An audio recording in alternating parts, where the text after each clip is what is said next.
Hi everyone, thanks for returning. Let's unravel another perplexing mystery. The case of the Milken family. In the quiet neighborhood near Forbes Lake in Kirkland, Washington, the Milken family exemplified the American dream. Their home was filled with love, laughter, and the joy of a well-established life. The head of the family is Leonid Milken, a sergeant in the Washington National Guard. His journey began in 1989 when he and his family emigrated from Ukraine, seeking a new beginning in the United States. By 2006, Leonid was stationed in Iraq, bravely confronting the challenges of war. Despite the distance, his heart remained with his family, and he eagerly counted down the 6 weeks until he could return home.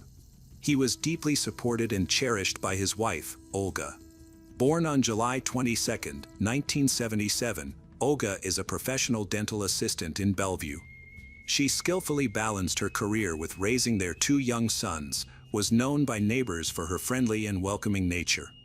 Olga and Leonid have 2 sons, Justin, who is 5 years old, and Andrew, who is 3 years old. They bring joy and energy to the home. Justin was very proud of his father and often told people that he was in the military. Both boys were loved very much, and their aunt, who is Olga's younger sister, often showered them with special affection. At 24, Lyubov Botvina, Olga's younger sister, was full of ambition and kindness. She was a sophomore at Seattle Pacific University, studying for a bachelor's degree in foreign languages. She often visited the Milken family to spend time with her nephews, Andrew and Justin. The Milken family's journey from Ukraine to the United States was challenging. However, with resilience and a love for life, they managed to rebuild their lives from scratch. They settled in Mill Creek, Washington, and became vital members of the local Russian-Ukrainian community. Their home was a warm refuge filled with love, dreams, and a blend of cultures, a place where their past and future were harmoniously connected. Tragically, on July 17, 2006, their story took a horrific turn when an unimaginable incident shattered their world. After firefighters extinguished the fire and entered the ruins of the house, they discovered the bodies. However, these individuals did not die from the fire. The cause of their deaths remains a mystery. They had been stabbed multiple times, sustaining serious injuries. Someone had done this on purpose to make them suffer. The police quickly identified their main suspect, shocking the entire neighborhood. Connor Skierman, a 24-year-old man who had recently moved across the street from the Milken family just 2 weeks prior, came under suspicion. Witnesses reported seeing him trespassing on their property while carrying a red gasoline container shortly before the fire broke out. The most disturbing detail was the deep scratches on his face, suggesting he had engaged in a struggle, possibly with someone desperate to escape his actions. Connor was arrested on July 19, just 2 days after the murders. During questioning, he confessed to starting the fire but claimed to have no memory of the murders themselves. He said he passed out from drinking too much alcohol that night, specifically 3 bottles of vodka. He only remembered waking up in the Milken family's house, surrounded by dead bodies. So who was Connor Skierman? He was born in Bellevue, Washington, and before the tragic incident, he appeared to be an ordinary neighbor. However, beneath this facade lay a criminal with dark intentions. He had kept logs of the Milken family and plotted their demise. Later investigations revealed CCTV footage of him purchasing items to start a fire. Was this act motivated by hatred or a manifestation of a deeper monstrosity within him? This question would linger in the minds of many for years. Before the murders, Connor had no notable criminal history. His violent actions on July 17, 2006, stunned the community, resulting in his arrest and conviction for killing Olga, her 2 young sons, Justin and Andrew, and Lyubov. Connor acknowledged that he showered in Olga's home, changed into the hospital scrubs he found there, and bought gasoline to intentionally set the house on fire in order to conceal his involvement. However, he consistently denied committing the murders. Instead, he pleaded with the jury to trust him. Despite his claims, the evidence against him was overwhelming. When investigators examined the tragedy within the Milken family, they meticulously collected the necessary evidence to charge Connor. Although the fire destroyed much at the scene, several key discoveries were still made. Among the burnt debris of the Milkin home, a blood-stained hunting knife was found at the bottom of the stairs. This knife was identified as the weapon used in the attack on Olga, Justin, Andrew, and Lyubov. In the master bedroom, where Olga and Lyubov's bodies were discovered, investigators uncovered clothing soaked in blood. This clothing provided DNA evidence that directly linked Connor to the scene of the crime. Additionally, a flashlight located in the same bedroom suggested that the attack was premeditated. A glove, partially burned in the fire, was found near the victims. This item not only placed Connor at the scene but also showed that he attempted to hide his fingerprints during the brutal attack on the family. Furthermore, security camera footage showed Connor buying gasoline from a nearby station shortly before the fire was reported. This evidence supported the timeline and his intention to destroy evidence by igniting the house. During Connor's arrest, officers noted fresh cuts and scratches on his face and neck, consistent with defensive wounds inflicted by the victims during their struggle, further connecting him to the crime. The conclusion was both horrifying and clear. This was not an accident or a drunken mistake. It was a planned massacre, a cold-blooded crime carried out with brutal intent. 3 years later, Connor Skierman's trial began. Selecting the jury took several weeks because the death penalty was a possibility. The prosecutors claimed that Connor had planned the attack, entering the home armed with the intention to kill. They argued that he had brutally murdered an entire family and then attempted to destroy the evidence by setting fire to the house. Connor's defense team focused on a different angle. They argued that he had been in an alcohol-induced blackout. They brought in addiction specialists, psychiatrists, and toxicologists to support their claim that Connor was too intoxicated to have intended to kill anyone and that he couldn't remember the murders due to his blacked-out state. However, the jury did not find this argument convincing. During the sentencing phase, Connor took the stand to give a 25-minute emotional statement. He pleaded with the jury for mercy, apologized to the Milkin family, and admitted to setting the house on fire, but he did not confess to the murders. He appeared subdued, with a face showing regret and anxiety. As he spoke, his voice trembled, and he frequently wiped away tears with a tissue, struggling to stay composed while also conveying his remorse through his slumped posture. During his speech, Connor avoided discussing the details of the crimes, following legal advice and the rules that allow defendants in death penalty cases to talk without being cross-examined. Instead, he concentrated on expressing his regret and the effect that his potential execution would have on his family. However, his words fell short. As he spoke, the Milkin family remained silent, their faces expressing a mixture of emotions, pain, anger, and perhaps a desire for closure. Olga's husband, Leonid Milkin, who was serving in Iraq when the murders occurred, listened closely, but his feelings were hard to read. The pain he endured was unimaginable, and now he had to confront the man responsible for his loss. Connor's defense attorney, James Conroy, argued that Connor was a troubled man who was struggling with alcoholism. He claimed that during the murder, Connor experienced memory loss due to the effects of alcohol. However, the jury found this explanation unconvincing, which led to the guilty verdicts. In this pivotal moment, Conroy hoped that Connor's display of remorse might influence the jury to show mercy. The prosecution, led by King County Deputy Prosecutor Scott O'Toole, presented a contrasting narrative. They portrayed Connor as a calculated murderer who broke into the Milkin family's home and committed horrific acts. The evidence clearly indicated the premeditated nature of his crime. O'Toole emphasized the profound grief of the Milkin family, particularly the innocence of the young boys, Justin and Andrew, whose lives were tragically taken by Connor. As Connor finished his statement, he stared intently at the jury, his eyes expressing desperation. He stated that people had told him that he was going to die and go to hell, adding that he was already there, his voice choked with emotion. After these final remarks, he returned to his seat, leaving the jury to process the heavy burden of his words and the seriousness of their imminent decision. The courtroom fell silent as the jurors contemplated what they had just heard. The decision ahead of them was significant, balancing justice, societal expectations, and the remnants of mercy that Connor's plea aimed to evoke. Many lives are at stake, not just Connor's, but those of others who will forever be affected by his actions. In the days that followed, the jury would deliberate, each member grappling with their conscience, the law, and the emotional testimonies shared during the trial. Connor's statement added a personal element to their responsibilities, humanizing a man found guilty of horrific crimes. Their verdict would determine not just Connor's future, but would also resonate through the lives of the victims' families, the Ukrainian community, and the larger conversation about justice and redemption. Everyone was focused on the jury, anticipating a verdict that would serve justice for the victims. The prosecution pointed to several factors to underscore the gravity of the charges: the multiple victims, with 4 people killed at the same time, their vulnerability, given the young ages of Justin and Andrew, which highlighted the victims' helplessness, and the attempt to conceal the crime, with arson being seen as part of a plan to destroy evidence and cover up the murder.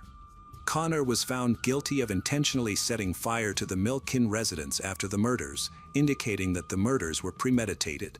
The prosecution claimed that the fire was a deliberate action to eliminate evidence and obstruct the investigation. On April 12, 2010, after 9 hours of deliberation, the jury reached a unanimous verdict: guilty on all charges, which included 4 counts of aggravated first-degree murder and 1 count of first-degree arson. Connor was found guilty of 4 separate counts, each representing a victim: Olga Milkin, Justin Milkin, Andrew Milkin, and Lyubov Botvina. The penalty phase of the trial lasted 2 weeks and was filled with strong emotions. After a day and a half of deliberation, the jury unanimously recommended the death penalty. On May 5, 2010, Judge Gregory Canova of the Keene County Superior Court officially sentenced Connor to death by lethal injection. As the sentence was announced, Connor allegedly shook his head in disbelief, while Leonid felt a sense of relief that justice had been served. Connor's defense team promptly announced plans to appeal the conviction to the Washington State Supreme Court, citing issues with jury selection and comments made by the prosecution during the trial. Connor's family, who were present at the sentencing, chose not to speak to the media. King County Prosecutor Dan Satterberg addressed reporters at a press conference, stating that the death penalty is the law in the state and is reserved for the worst crimes. Satterberg, who was not in office when the death penalty was sought against Connor, praised the prosecution team for successfully presenting the case to the jury, which he believed made the right decision. He expressed sympathy for the victims, mentioning that they were wonderful people whose American dream had been tragically shattered. In 2018, the Washington State Supreme Court ruled the death penalty unconstitutional, citing its inconsistent application and potential racial biases. This landmark decision resulted in all death sentences in the state being commuted to life imprisonment without the possibility of parole. Consequently, Connor's death sentence was changed to life imprisonment without parole. Despite facing significant challenges, the Kirkland community came together to support Leonid Milkin. During this difficult time, he found his neighbors ready to help him fight for his rights and rebuild his home. Local veterans and volunteers led the rebuilding efforts, while companies generously donated materials and labor. Together, they transformed the site of tragedy into a hopeful home, symbolizing resilience in the face of injustice caused by a man who disrupted their lives. Leonid, a sergeant, had come to the United States to provide a better life for his family, but after the tragedy, he was left to rebuild his life on his own. By 2010, 4 years after the murders, he was preparing to move back into his reconstructed home. He viewed it as both a memorial to his lost family and a fresh start for his future. He now lives there, carrying with him the memories of his 2 sons and beloved wife, still questioning why his peaceful life was taken from him. The Milkin family massacre remains one of the most horrific crimes in Washington's history, a tragedy that shattered a family and deeply impacted the community. What do you think? Did justice truly prevail, or did Connor evade the punishment he deserved? Let's discuss. If you're interested in more cases like this, be sure to like, subscribe, and stay tuned for our next exploration of true crime's darkest stories. Hi everyone, thanks for returning. Let's unravel another horrible case. The case of Michaela Costanzo. Michaela Constance was born on May 3, 1994, in the small town of West Endeavor, Elko County, Nevada, USA. She was the youngest daughter of Celia and Theodore. She has two sisters named Christina and Delicia. She is famous for her cheerful personality, and she also easily spreading joy to her family and friends. She has a unique perspective on life. She uses her sensitivity to see the good in people and situations. Michaela was very close to her sisters, and they looked so alike that it was sometimes hard to tell them apart. In high school, Michaela became well known and popular. Initially, she stood out for her excellent grades, and later for her impressive performances on the track and field team, which she practiced diligently. Her peers saw her as a star. She also loved writing poetry, with a passion for literature and a dream of becoming a writer. When given the opportunity to demonstrate her storytelling skills, she eagerly took on the job of editing the school newspaper. Christina, her sister, witnessed her success firsthand, as they went to school together every day. Michaela and her mother, Celia, have a strong relationship, largely due to their frequent and open communication. Celia worked the night shift at a local casino, and little girl kept her informed of all her activities through messages. This thing allowed Celia to feel at ease, help her know where Michaela is and who she is with. This time, Michaela was going to meet Cody Patton, an acquaintance from childhood. Although they had grown apart over the years, they were reconnecting. 19 years old, Cody was also in high school and was popular, mainly because he was an outstanding football player on the school's team. His 2-meter height intimidated his peers, and his personality drew mixed reactions. At times, Cody could be extremely nice, but he also had a quick temper and could become easily irritated. Mickey's mother, Celia, recognized this about him. She acknowledged that Cody was an interesting young man who be incredibly sweet and charming. However, he was also emotionally unstable, making it difficult for both his classmates and parents to accept him. This may be why he aimed to join the Marine Corps after high school. He hopes it will help him find direction and purpose in life. Toni Fratto, Cody's girlfriend, was a strong supporter of his future plans. At 19, she was a former high school beauty queen and was deeply religious. Toni's parents still approve of Toni and Cody's relationship, even though Cody is not religious.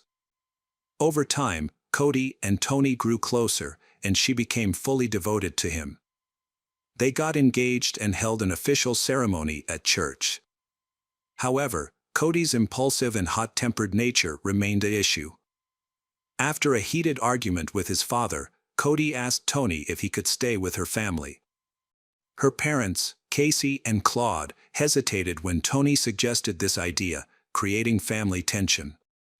Toni's love for Cody, a young man with problems, was already a concern. Toni's parents feared that refusing Cody's request might lead their daughter to run away with him.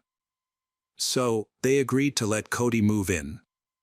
They hope this will help them take care of their daughter, while also helping Cody succeed in the future. Over time, Toni's relationship with Cody's parents improved, and they acknowledged that Cody was not a stranger to their family. However, Toni remained uneasy. Even though Cody has proven to her that he wants to be with her, but she felt uncertain about their relationship, especially during his interactions with Michaela. Toni kept a diary to express her fears. She fears that Cody will fall in love with Michaela, and that he might leave her for Michaela. This tormented Toni, and her suspicions were not unfounded. Cody was secretly seeing someone else, but it wasn't Michaela, it was an older woman from out of town. Instead of reassuring Toni, he took advantage of her jealousy for his own amusement. He provoking her by interacting with Michaela in the school hallways and sending explicit texts. Toni responded to these provocations by publicly insulting Michaela. Michaela started a relationship with Javier, a young man from school. She wasn't interested in Cody, neither romantically nor as a friend. Therefore, it was unpleasant for her to encounter Toni, who was jealous and often insulted her. The situation worsened as Tony's attacks became more frequent, and arguments between Tony and Cody increased. They discussed their issues in front of classmates. On Thursday, March 3, 2011, Michaela went to school as usual. Christina informed Michaela that she couldn't pick Michaela's up after her running practice because she had a race out of town. Meanwhile, Cody had borrowed a van from a woman he was seeing and exchanged several text messages with Michaela throughout the day. After track practice, around 5 p.m., Michaela decided to walk home since it was only 2 kilometers away. As Michaela was leaving through the back door of the school, she encountered Cody. He attacked her, tied her hands, and forced her into a van. He then picked up Tony. They drove to the outskirts of town, to a vast desert area known as the Gravel Pits, about 8 kilometers west of the Nevada-Utah border. Once there, Cody and Tony pulled the girl out of the van, began beating her, and insulted her with horrible words. After hitting her several times with a shovel, they inflicted knife wounds on her and watched her die. They then removed Michaela's clothes and burned them along with her other belongings. Using the same shovel, Cody dug a shallow grave, placed the body inside, covered it with soil, camouflaged it with vegetation, and then fled the scene with Tony. When Michaela didn't show up and didn't answer calls or texts, her mother, Celia, became worried. As it was getting dark, she decided to leave work early. Celia returns home to find that her 2 older daughters, Christina and Delisha, have been asking around to see if they know where Michaela is. However, no one knows where Michaela is. So, she went to the police to report her youngest daughter, Michaela, missing. The West Wendy police immediately launched an investigation, led by experienced Detective Donald Beckham. When they asked Celia if she had been in contact with Michaela in the past few hours, she replied no. The next morning, the police interviewed Michaela's classmates and friends, including Cody. Cody declared that the last time he saw her was with her boyfriend in front of the school gate. However, this contradicted the accounts of other witnesses. They said they saw Michaela at the back of the building after school. Meanwhile, at home, Celia is extremely scared and uncertainty. Delisha called and texted Michaela several times, hoping for a response. When they discovered Michaela hadn't come home the night before, Christina had dismissed it as teenage rebellion, but now she has changed her mind. Meanwhile, search parties scoured the desert around the city, while the police focused on questioning people close to Michaela, including her boyfriend Javier. He mentioned that Michaela was not someone who would hide things or act strangely. After 2 days of searching, investigators found several unusual things in the desert. They found fresh tire tracks, leading to a spot with fresh blood stains. There was also a suspicious-looking mound of dirt, covered in bushes. Detectives alerted forensic experts, and they quickly arrived at the scene. Upon excavation, they found Michaela's body, showing signs of beatings on her face and neck. A tie was also found in her hand. The police then reviewed the school CCTV footage for more evidence. As soon as Michaela's family was informed that her body had been found, Delisha broke down completely. Delisha felt as if a part of her had been taken away. She couldn't work or focus on anything, because she kept thinking about her younger sister's image, Michaela. Investigators have begun looking into Michaela's phone activity and her social connections. They discovered that at the time Michaela went missing, she had been calling and texting Cody, making him a suspect in the case. Further evidence came from school surveillance footage, which showed she and Cody together in the hallway leading to the exit. A few minutes later, she was gone. On the evening of March 6, Cody arrived at the police station for questioning, accompanied by his father, Keith. During the interrogation, officers showed him video footage from the school's surveillance cameras, but he insisted he was not involved in the incident. Meanwhile, lawyers and investigators gave Cody time to review the case materials and allowed him to speak privately with Keith. Worried, Keith urged his son to tell the detectives everything. Keith begs him to understand the severity of his actions. Now, he must make amends by answering to Michaela's family. He accepted the possible consequences and expressed his readiness to face them. He also told his story of the incidents that took place that day. Cody recounted that after school, he and Michaela went for a walk to the gravel quarry. While there, she asked him to break off his engagement to Tommy and start dating her instead. When he refused, they had a heated argument. He claimed that Michaela hit him in the chest, and in self-defense, he pushed her away. Unfortunately, she hit her head on the car's rear bumper and began to convulse due to the strong impact. Panicking, he tried to knock her out by hitting her head with a shovel, but she stayed conscious. He then cut her throat. Once he realized Michaela was dead, he buried her. When questioned by the police, he said he thought about taking her body to a dump, but couldn't bring himself to do it. When asked about the zip ties on her wrists, he explained they were part of a plan to dispose of the body. After burying her, he sat there crying for several hours before going to find Tony. Despite his detailed account, Cody was arrested and charged with first-degree murder, possibly facing a death sentence. In this situation, Cody's family hired John Hudson, a well-known defense attorney.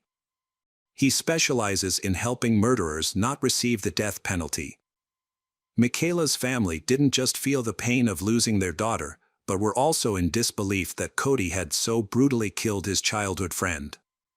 Christina was especially shocked and believed that if he was truly guilty, someone must have forced him to do it. On the other hand, from the start, Celia never believed his confession. She doesn't believe that Michaela considers Cody a friend, let alone ask him to be with Michaela's. Additionally, as a mother, she knew very well that Michaela hated scandals. When Cody was arrested, Tony wrote numerous letters to he, called him, and visited him whenever she could. She said she missed him so much and she would always support him. Meanwhile, the police tried to investigate further, hoping to find useful clues in their conversation. Tony's parents, Claude and Casey, were shocked by the incident and even asked Cody why he committed the crime. Cody simply replied that he didn't know why he did it. The lawyer pointed out that Cody's confession didn't explain all of Michaela's injuries, he suggesting that it was not an accident as Cody claimed. The injuries suggested they weren't caused solely by a shovel, implying that someone acted out of anger. To understand the situation better, the lawyer decided to question Tony. As the interrogation progressed, Tony appeared cold and indifferent. Her emotionless attitude is completely inappropriate, since she is Cody's wife, the man facing the death penalty in this case. In April 2011, just weeks after Michaela's death, Tony's parents left town, leaving her alone at home. That morning, Keith, Cody's father, arrived at her house and took her for a drive. During their conversation, he persuaded her to visit Cody's defense attorney and tell what happened. At the attorney's office, Tony agreed to let lawyer John document her account, which turned out to be completely different from what she had previously stated. Tony claims that after school, she received a text message from Cody, saying that he had kidnapped Michaela. The three of them then headed to the gravel pits. When Michaela and Cody got out of the car, they started arguing, but Tony said she couldn't see what happened. She only heard a noise that alarmed her, and she got out of the car to see what was going on. She saw Michaela lying on the ground and Cody digging what appeared to be a grave. When he stopped, Michaela was already unconscious. Then, they hit her several times with a shovel, and when she showed no signs of life, they took turns stabbing her. Tony also admitted to sitting on Michaela's feet to restrain her during her convulsions. The lawyer John, representing Cody and not Tony, quickly revealed Tony's confession to the police. Consequently, Tony, who was not initially a suspect, was arrested and charged with murder without bail. Forensic experts collected samples from Toni's home, car, and clothing to look for evidence that she was present at the murder scene. In mid-June 2011, the court decided that Toni should also stand trial for murder and kidnapping.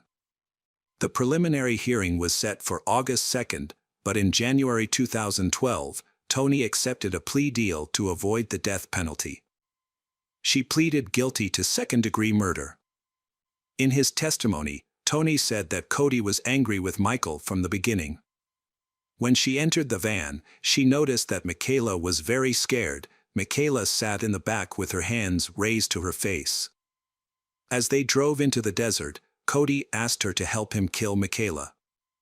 Then, Cody asks Toni to watch Michaela while he digs a hole.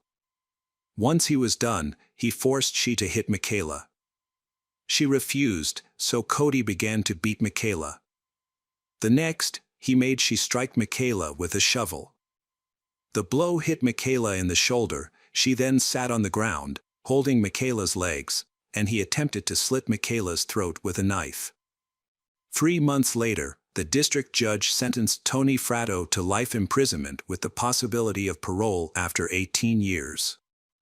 The judge described it as the most brutal murder he had witnessed in his 20-year career.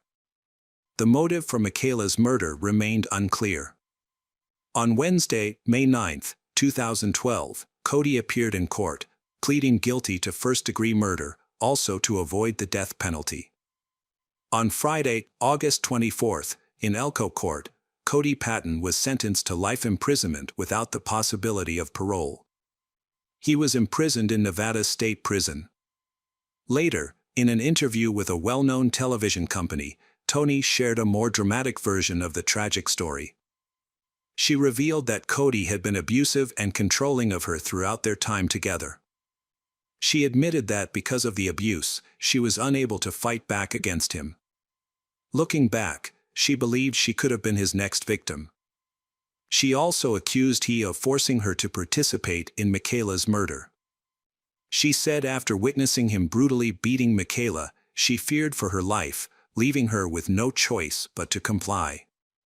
Michaela's mother, Celia, was unable to work for a long time and avoided going to restaurants where she had previously visited with Michaela. She feels sad about her increasingly distant relationship with her other daughter, Delisha. She explains that the tragedy of Michaela's murder changed Delisha so much that Delisha dropped out of school and left the city, estranged from her family. Everything at home reminded her of Michaela, which was overwhelming. The tragedy devastated 3 families: her family, Toni's family, and Cody's family. It will take Michaela's family and friends a long time to get over this loss. Cody will never see his family outside of prison again. Although Toni may be released from prison in the future, her father sadly says that when that happens, he may not be alive. Hello again, true crime fans, we've got another mysterious case to explore. The case of Molly Tibbetts. Molly Tibbetts was a vibrant young woman born in San Francisco on May 8, 1998, to Rob and Laura Tibbetts. She had 2 brothers, Jake and Scott. Molly was fortunate to grow up with loving parents and began to excel in school shortly after starting 2nd grade. Life presented Molly with an unexpected challenge. Things were going well for her and her parents until they decided to divorce. In 2007, Molly moved to Brooklyn, Iowa, with her mother and brother. Brooklyn was her mother's hometown, and Molly now had the opportunity to experience her teenage years in this quiet town. The move was difficult for Scott, Jake, and Molly, but their caring parents provided essential support. Their father, Rob, maintained a close relationship with his children. Although he couldn't be there all the time, he was determined to do everything he could to help them. Brooklyn is a small town with a population of only 1,400. Life there is calm, a stark contrast to the hustle and bustle of San Francisco. Molly and her 2 brothers have adapted perfectly to their new home. Molly plans to continue her studies at Brooklyn College. She is a sociable person who makes many friends. Molly is smart, energetic, positive, and cheerful. In 2015, Molly met a senior named Dalton Jack at her Brooklyn school, and she instantly liked him. This encounter took place on a chilly October evening while Dalton and his friend were sitting in a pickup truck after playing football. A few younger students approached them, including Molly. Dalton was immediately taken with her. She made him laugh and he found her beautiful. They exchanged phone numbers and soon began having lunch together and going to the movies. From that point on, they fell in love and Dalton considering her his everything. Molly and Dalton's love for each other deepened over time. 2 years later, when Molly moved from Brooklyn to study psychology at the University of Iowa, she maintained her relationship with Dalton. While she was in Iowa, Dalton stayed in Brooklyn to pursue a career in construction, but this did not affect his feelings for her. They managed to see each other almost every weekend and even on some weekdays. Her freshman year at university passed quickly. By the end of May 2018, she returned to Brooklyn for the summer. During her break at home, Molly kept herself busy throughout the day. She worked at a local children's day camp at Green Regional Medical Center, and in the evenings, she participated in activities to prepare for her sophomore year. Molly also made time to go jogging almost every evening. She split her time between her mother's house and her boyfriend Dalton's house on the western edge of Brooklyn. Unlike university students, Dalton didn't have a summer vacation and worked most weekdays. His construction work is sometimes local and sometimes he works across the state. On July 18, 2018, Molly visited Dalton's house. Dalton lived there with his brother and their dogs. But both of them worked away from home. Dalton was working on a project on Highway 61 near Oak. Molly agreed to take care of the dogs and stay at Dalton's house to work and study. It was a hot day, so Molly stayed inside with her dogs and her laptop, hoping for a cooler temperature. The day seemed normal. She spent her free time chatting with her boyfriend on the phone, looking for something to eat, or engaging in conversations on Twitter. As the sun set, the weather cooled down. This is a good time for Molly to go for a run. Around 7:30 p.m., she left her laptop open, sent Dalton a selfie, put on her workout clothes, and headed to the cornfield for her workout. However, Molly never returned. She was missing that night. Dalton, who had not heard from her that night, assumed she was just busy and had gone to bed. But the next morning, when Molly's messages remained unanswered, he began to worry. He contacted friends to ask if they had heard from Molly, but they had no idea where she was. All of her social media accounts are inactive. The panic really began when her boss called Dalton to find out why she had missed work. Molly was always on time for her job and had never missed a day before, so her absence was unusual. Dalton was worried and wondered what could have happened to her. Her silence made Dalton, her family, and friends feel uneasy. By the end of the day, the police and the local community were mobilized to search for Molly. Missing posters were quickly plastered around the city and surrounding areas. Shortly after, Molly's father Rob flew from California to join the search efforts. In mid-July, Iowa was experiencing hot summer days, and the surrounding cornfields made visibility difficult. Police announced on television that the search for Molly is ongoing. While there are no new updates, the search continues. Molly, a 20-year-old University of Iowa student, went missing last Wednesday in Brooklyn. She was last seen by her neighbor jogging with her dogs, wearing shorts, a sports bra, and sneakers. At the time, Molly's whereabouts were unknown. The only confirmed sighting was when a neighbor saw her running east of town that evening. Police had no further leads. As the weeks passed, the reward for information about Molly had increased significantly, to nearly $400,000. They even created a website to encourage the public to share any information about Molly. Police also analyzed data from Molly's fitness tracker to determine her running route. Despite all the efforts, the investigation remained unsolved until mid-August. A person in northeast Brooklyn was reviewing surveillance footage when she noticed something unusual. Concerned, she reported her findings to the police, leading to a crucial discovery. The footage showed a 1951 Chevrolet with chrome side mirrors and handles.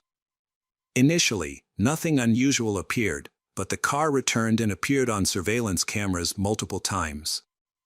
Then, at 8:07 p.m., the same Chevrolet was recorded again.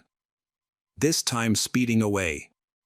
Based on the footage, the car, which was behaving erratically at the same time and place that Molly went missing, caught the attention of the police. They began searching for the car in the small town. They quickly located it. A day after reviewing the video of the black Chevrolet, deputy sheriffs spotted the vehicle on the road.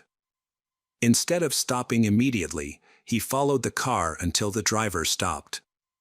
The deputy sheriff approached the driver's window and identified him as John Bath. When asked about Molly's disappearance, John claimed he had no knowledge of her and was not involved. He was allowed to leave, but his freedom was short-lived. Just 2 days later, police officers visited John's workplace at a dairy farm and noticed he was now driving a different car, which belonged to his girlfriend. At this point, the police began to take notice of John, but they had no evidence that he was involved in Molly's disappearance. The police took John to the local police station for further questioning. Although John was not required to answer their questions, he chose to cooperate. The interrogation lasted several hours, and ultimately, John confessed. However, his real name was Christian Bahina Rivera, and he lived and worked in rural Polk County near Brooklyn. Originally from Mexico, he had entered the United States illegally at the age of 17. Because he could not work legally, he was not registered in any official system, including at his job on a farm near Brooklyn. During questioning, police asked Christian if he knew where Molly was, and he admitted that he had seen her the night she disappeared. He explained that he had noticed her before deciding to approach her. When he ran over to strike up a conversation, Molly did not respond. When he persisted, she took out her phone and warned him to leave or she would call the police. The next day, August 21st, after more than 10 hours of questioning, Christian agreed to lead the police to a remote area outside of Brooklyn. When the police arrived and got out of their car, they found Molly's body. She was lying under some corn stalks, wearing only a sports bra and socks. Christian confessed that when he confronted Molly and she threatened to call the police, he acted out of anger and ended up killing her, then hiding her body in a cornfield. Molly suffered between 7 and 12 stab wounds to the chest, ribs, neck, and skull, ultimately leading to her death. This tragic news has left Molly's family, friends, and acquaintances heartbroken. As they learned more about the circumstances of Molly's death, their grief turned to anger. On August 22nd, Christian was charged with first-degree murder. Concerns that he might flee led to his bail being raised from $1 million to $5 million. As the investigation into Molly's disappearance turns into a murder case, developments related to her case continue to surface both in public and in the media. The following month, Christian denied any involvement in the case, despite initially confessing to Molly's murder. He later recanted his confession. Police made significant progress in the case. They searched Christian's black Chevrolet and discovered blood in both the trunk and on the rims. Testing revealed that the blood belonged to Molly, indicating that she had been in Christian's trunk that night. A series of bureaucratic delays postponed the court case. The public trial of Christian was delayed for several months and moved to another county for safety reasons. In August 2019, Christian's defense team submitted a 20-page motion arguing that his confession should not be used as evidence. They claimed he was not properly informed of his Miranda rights because of his foreign nationality. This means that although he admitted to killing Molly, he did not receive a warning that anything he said could be used against him in court.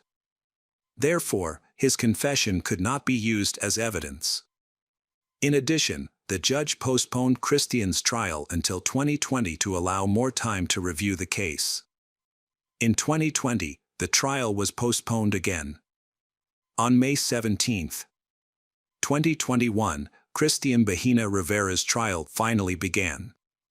His defense team argued that the police had violated his rights before charging him with murder. They claimed that the police had used illegal interrogation methods to force Christian to confess. When this approach failed, the defense attempted to blame Molly's boyfriend, Dalton, claiming that he had cheated on her 3 years earlier and then killed her. However, Dalton had a solid alibi for the time of Molly's disappearance. Although he was absent from work for nearly 2 hours, several co-workers were able to confirm his whereabouts during that time, and it was clear that he loved Molly very much. Christian eventually testified, but he changed his story. He claimed that 2 armed men came to his house, forced him to drive them until they found Molly, then killed her and forced him to drive to a cornfield, threatening his son's life if he revealed what had happened. Christian's confession, the surveillance footage, Molly's blood found in the trunk of his car, and his own incredible story all pointed clearly to his guilt. On Friday, May 28, Christian Bahena Rivera was convicted of murdering Molly Tibbetts. After just 7 hours of jury deliberation, Christian was found guilty of first-degree murder. He was sentenced to life in prison. After the verdict, Christian's girlfriend, who had been raising their son Will, disappeared from Brooklyn, leaving his son on the farm without a family. With nowhere else to go, Will was eventually adopted by Molly's mother, Laura. This adoption allowed Will to continue his education and move toward a brighter future. Her parents consistently chose love over hate, which helps explain Molly's positive character. The support didn't end there. Hundreds of people came together at the University of Iowa to celebrate Molly's memory. Hello friends, welcome to our channel. Today we're going to take a look at another horrible case with you. The case of Jeffrey Hazelwood. Natalie Henderson, Carter Davis, and Jeffrey Hazelwood are 3 residents of Roswell. Natalie and Carter are friendly, intelligent, and optimistic. Natalie is actively involved in school activities, often representing the school at social events, while Carter balances academics and sports. Jeffrey, on the other hand, struggles with his studies, with his grades and academic performance significantly lower than his peers. As a teenager, Jeffrey was sent to a military-style school, and after graduating, he remained unemployed for several years. He later found a job in government, which allowed him to support himself. Jeffrey had a challenging childhood. He was born on July 10, 1996, into difficult circumstances. His mother, Sherry, was only 19 years old when he was born, and Sherry's partner abandoned her before Jeffrey was born. During her pregnancy, Sherry struggled with drug use. Those around her realized that she was incapable of caring for a child. As a result, when Jeffrey was 6 months old, he moved in with his grandparents. Although Jeffrey's grandparents loved him, his troubled relationship with his mother leading to him being labeled a difficult child. Throughout his teenage years, there were many incidents reported in Jeffrey's family. Jeffrey frequently engaged in dangerous activities.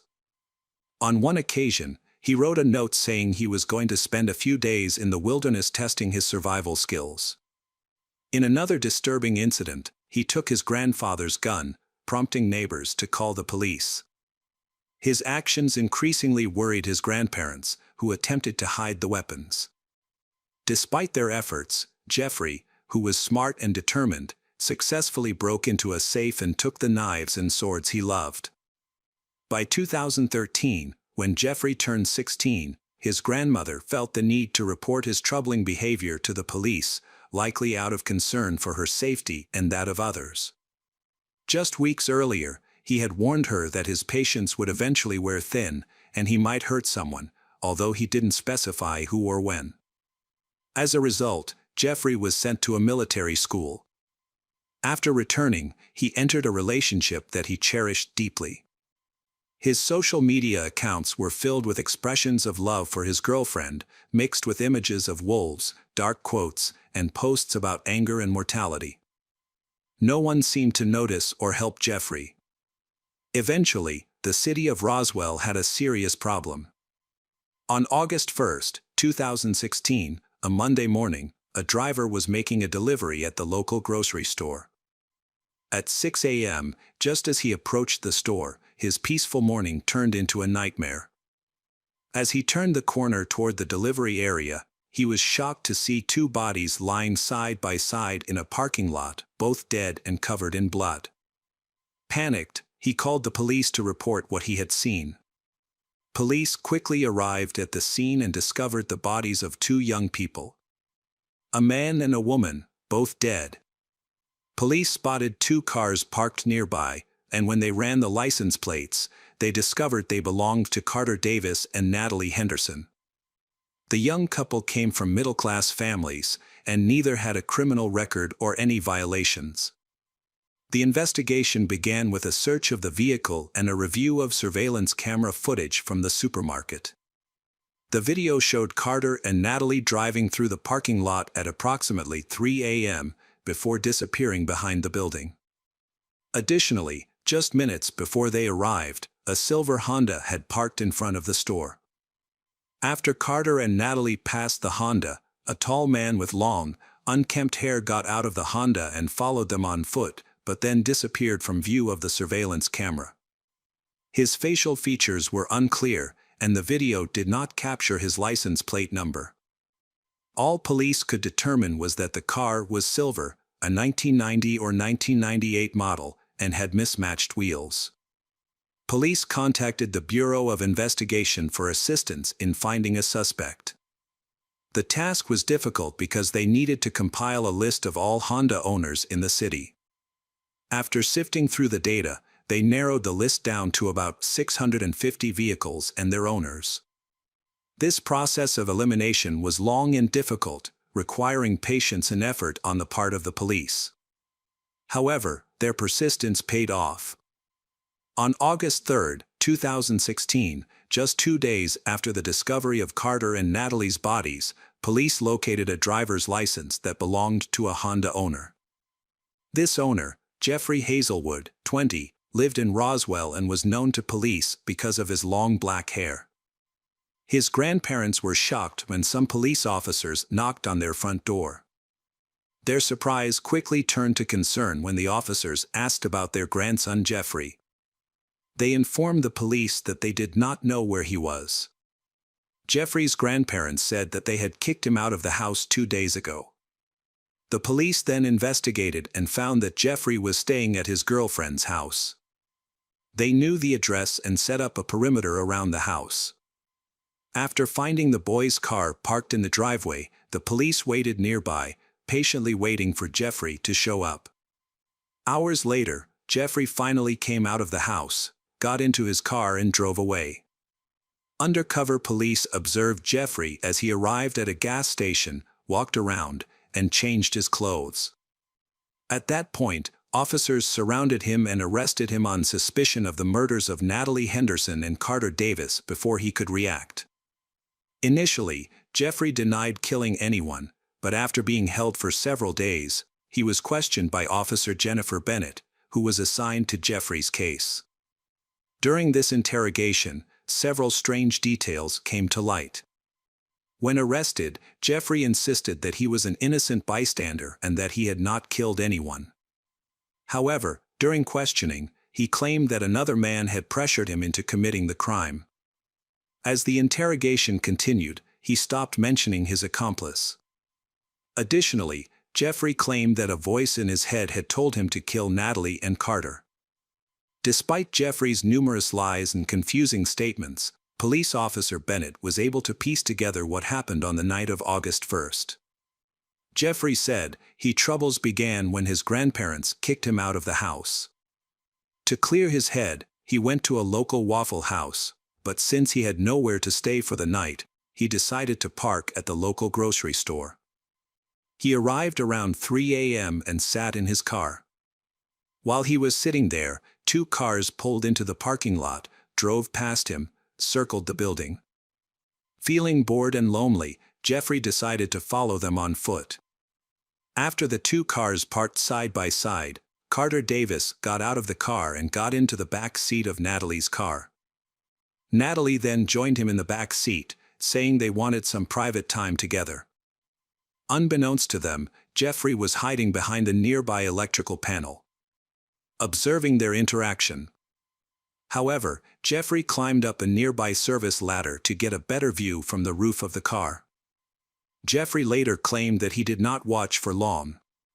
Sadly, Jeffrey obtained his grandfather's gun after breaking into a safe just before being kicked out of his house. What he did next was horrific. He climbed down from the roof, approached Natalie's car, and demanded that Carter exit the vehicle. He struck Carter with the gun. In that moment of panic, Jeffrey realized Carter was taller and stronger, putting him at a disadvantage in a physical struggle. In a shocking act, he raised the gun and shot Carter in the head at close range, then ordered Natalie to get out of the car. Without detailing what he did to her, Jeffrey later shot Natalie in the back of the head after she turned away. After both victims were dead, he ransacked Natalie's car, took her wallet, and drove away. However, Jeffrey's criminal activities did not stop there. That night, he was found at a gas station using Natalie's credit card to fill up his car. Surveillance cameras even recorded Jeffrey wearing a mask to hide his identity. During questioning, he stated that despite having the mask and gun, he did not take any further action.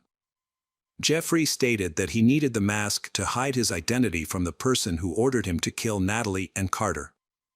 After stopping at the gas station, he returned to the bodies.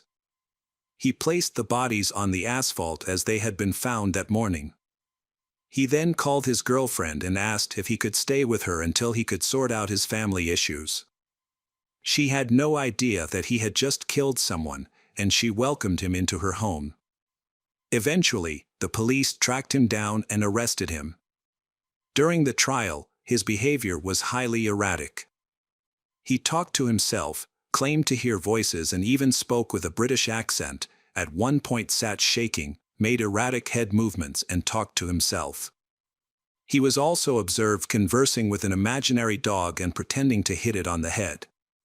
At a later hearing, Officer Bennett shared Jeffrey's confession, revealing the disturbing details he described about that night. He said he pulled Natalie out of the car, forced her onto the hood, and then shot her in the head. The defense argued that Jeffrey exhibited symptoms of schizophrenia, bipolar disorder, Asperger's syndrome, and dissociative identity disorder. While each of these conditions can be controlled individually, the combination of all four conditions makes him an extremely unstable person. However, none of these conditions had been formally diagnosed. As such, he was deemed competent to stand trial and, with appropriate treatment, could become stable enough to understand the proceedings. Given the overwhelming amount of evidence, including forensic material from surveillance camera footage and seized items, the proof against him was strong. The prosecution quickly built a strong case against Jeffrey. The initial trial was scheduled for September 9, 2016, but it was postponed multiple times because he needed treatment. He was moved to a secure psychiatric hospital to continue his care until a new trial date was established. A hearing was conducted to evaluate Jeffrey's competence, particularly his ability to understand the legal proceedings. While he occasionally rocked in his chair, psychologists could not pinpoint his specific mental disorders. However, they diagnosed him with psychosis, which is a disorder that causes a disconnection from reality rather than a mental illness itself. Finally, on May 17, 2017, Jeffrey appeared in court as he was nearing recovery. He was not allowed to speak during treatment, so his attorney spoke on his behalf. The judge offered him a plea deal regarding the murders of Carter and Natalie, which Jeffrey accepted. He was then sentenced to 2 life sentences without the possibility of parole, ensuring that Jeffrey would spend the rest of his life in prison or a mental hospital. Hello friends, welcome to our channel. Today we're going to take a look at another horrible case with you. The case of Anna Kriegel. Geraldine and Patrick Kriegel lived in Ireland. In 2006, they celebrated their 20th wedding anniversary. The couple had a strong relationship and dreamed of having a child. They understood that adopting a child from an orphanage required significant time and effort, as well as meeting strict requirements, but they remained hopeful. Both had successful careers and were financially stable while waiting for their adoption documents to be processed. Eventually, they received news that a 2-year-old girl from Russia was available for adoption. Her name was Anastasia, born on February 18, 2004, in Novokuznetsk. After her birth, she was placed in an orphanage because her biological mother could not provide her with a good life. On August 10, 2006, the family brought the little girl home, marking the day as their family holiday. They decided to keep her name and called her Anna for short. The happy moment when they heard Anna's laughter filled the house. Anna was loved by her parents. They made efforts to make their family happier. They went ice skating and planned summer tourism trips. The family often went on vacation to Patrick's hometown of Annecy, France, where they owned the house. Anna made several friends there and she looked forward to this trip every year, as she loved France and was even learning French. However, Anna struggled with learning English, and Patrick supported her in this so she could communicate better with her peers. Anna also found it difficult to form close relationships and express her emotions. Her time in the orphanage, where Anna lacked care, made her uncomfortable with being touched. Nevertheless, Geraldine and Patrick helped fill this emotional gap by loving and supporting Anna unconditionally. Their nurturing environment, along with educational activities, healthy meals, and sports, provided a strong foundation for Anna's future.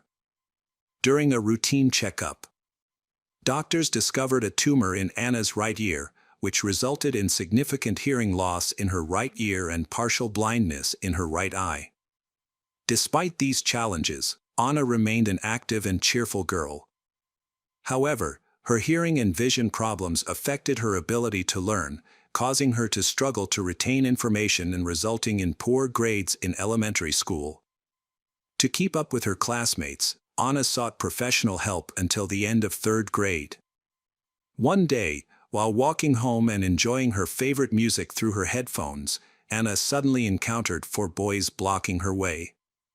They mocked her and even pinched her, causing her to run home in tears and tell her mother everything. Worried, Geraldine and Patrick decided to take action and file a complaint against the boys. To keep Anna safe, her parents decide to take her to school and pick her up every day, but this makes her an easier target for teasing, much to the distress of Geraldine, who feels heartbroken over her daughter's misfortune. As time passed, Anna began to harm herself to cope with her emotional struggles. Her parents became increasingly alarmed, worried that she might take more drastic actions. Geraldine's only wish was for her daughter to find happiness. After a while, Anna started to improve. She made new friends, people she enjoyed sleeping over, going for walks, watching movies, and chatting with. As Anna's high school years were coming to an end, Geraldine wanted to help her prepare for her upcoming test on May 13, 2018. They usually spent the weekends doing homework together, and even though Geraldine was very busy, he always made time to study with Anna. However, this weekend, they decided to take a break. They turned on the TV, made popcorn, and cuddled up while watching a movie. Anna's cousins joined them, and Geraldine ordered pizza. The kids played games while the adults relaxed with wine and snacks. The house was filled with laughter and fun, and no one could have predicted what would happen next. On May 14, 2018, the day started like any other. Geraldine took the train to Dublin, while Anna went to school. After lunch, Anna had an appointment with a psychologist. Meanwhile, Patrick, who was already retired, decided to sleep in. Classes ended at 4 p.m., and Anna tried to call her mother, but Geraldine was in an important meeting and couldn't answer. She sent Anna a message saying she would call back later. When Anna gets home, she finds her father Patrick relaxing in the garden. Patrick is surprised to see Anna, coming home with a boy he has never seen before. Anna is clearly excited. She whispers something to the boy, grabs her favorite sweater, and tells her father she will be home soon. Patrick reminds her that she needs to study, which she has forgotten.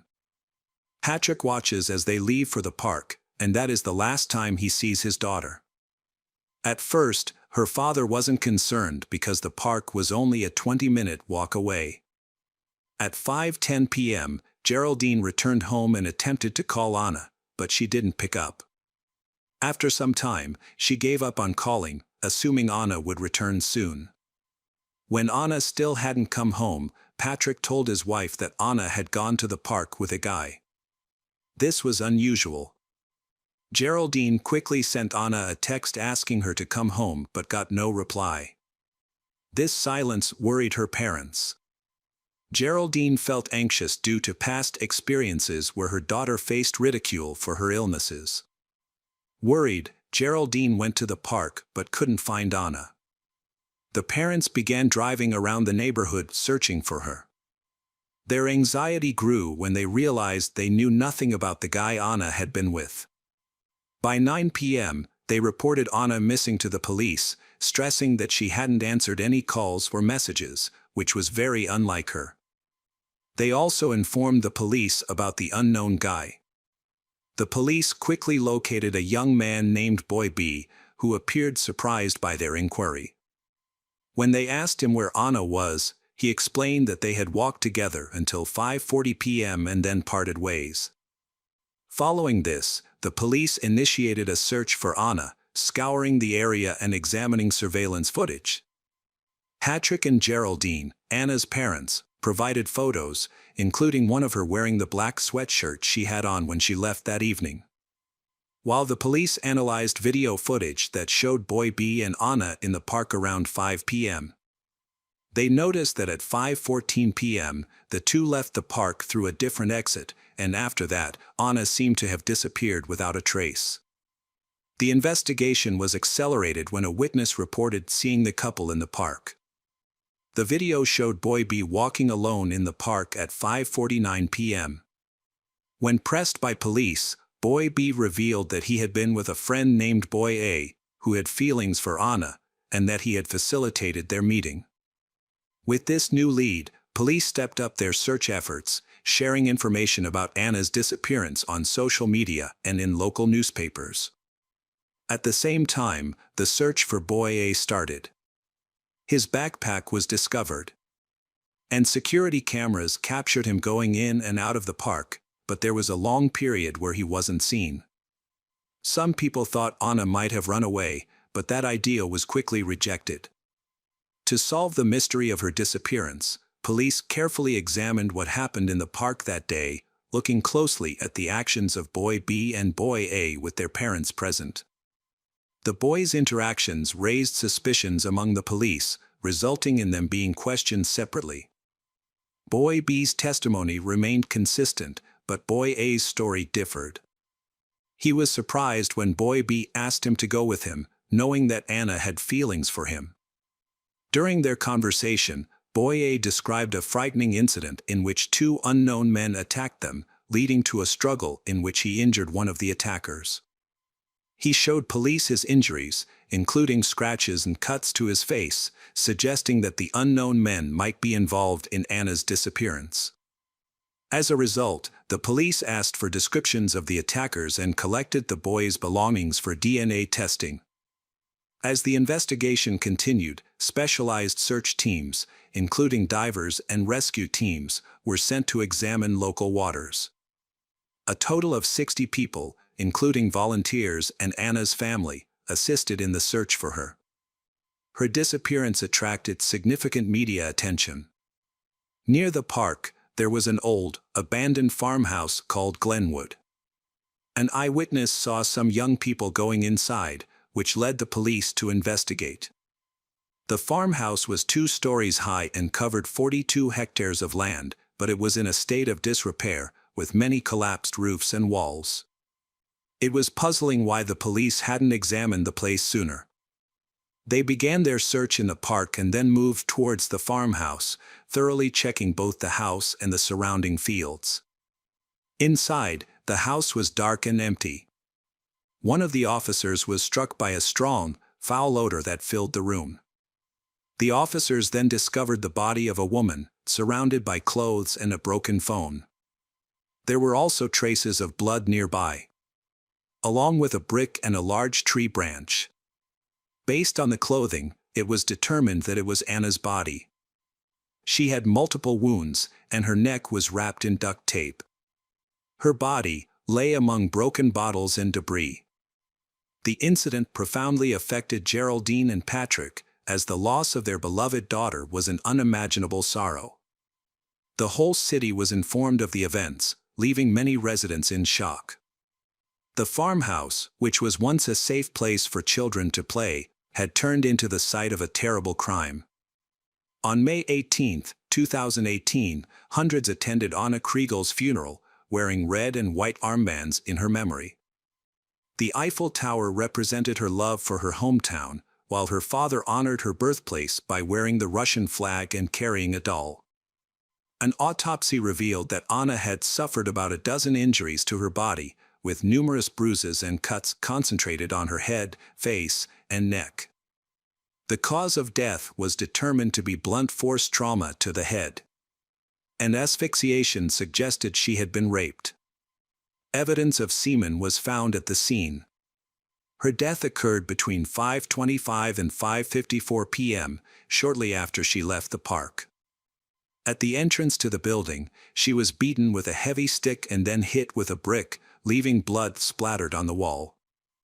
On May 24, police gathered all the evidence and arrested 2 teenagers, Boy B and Boy A, who were last seen with Anna.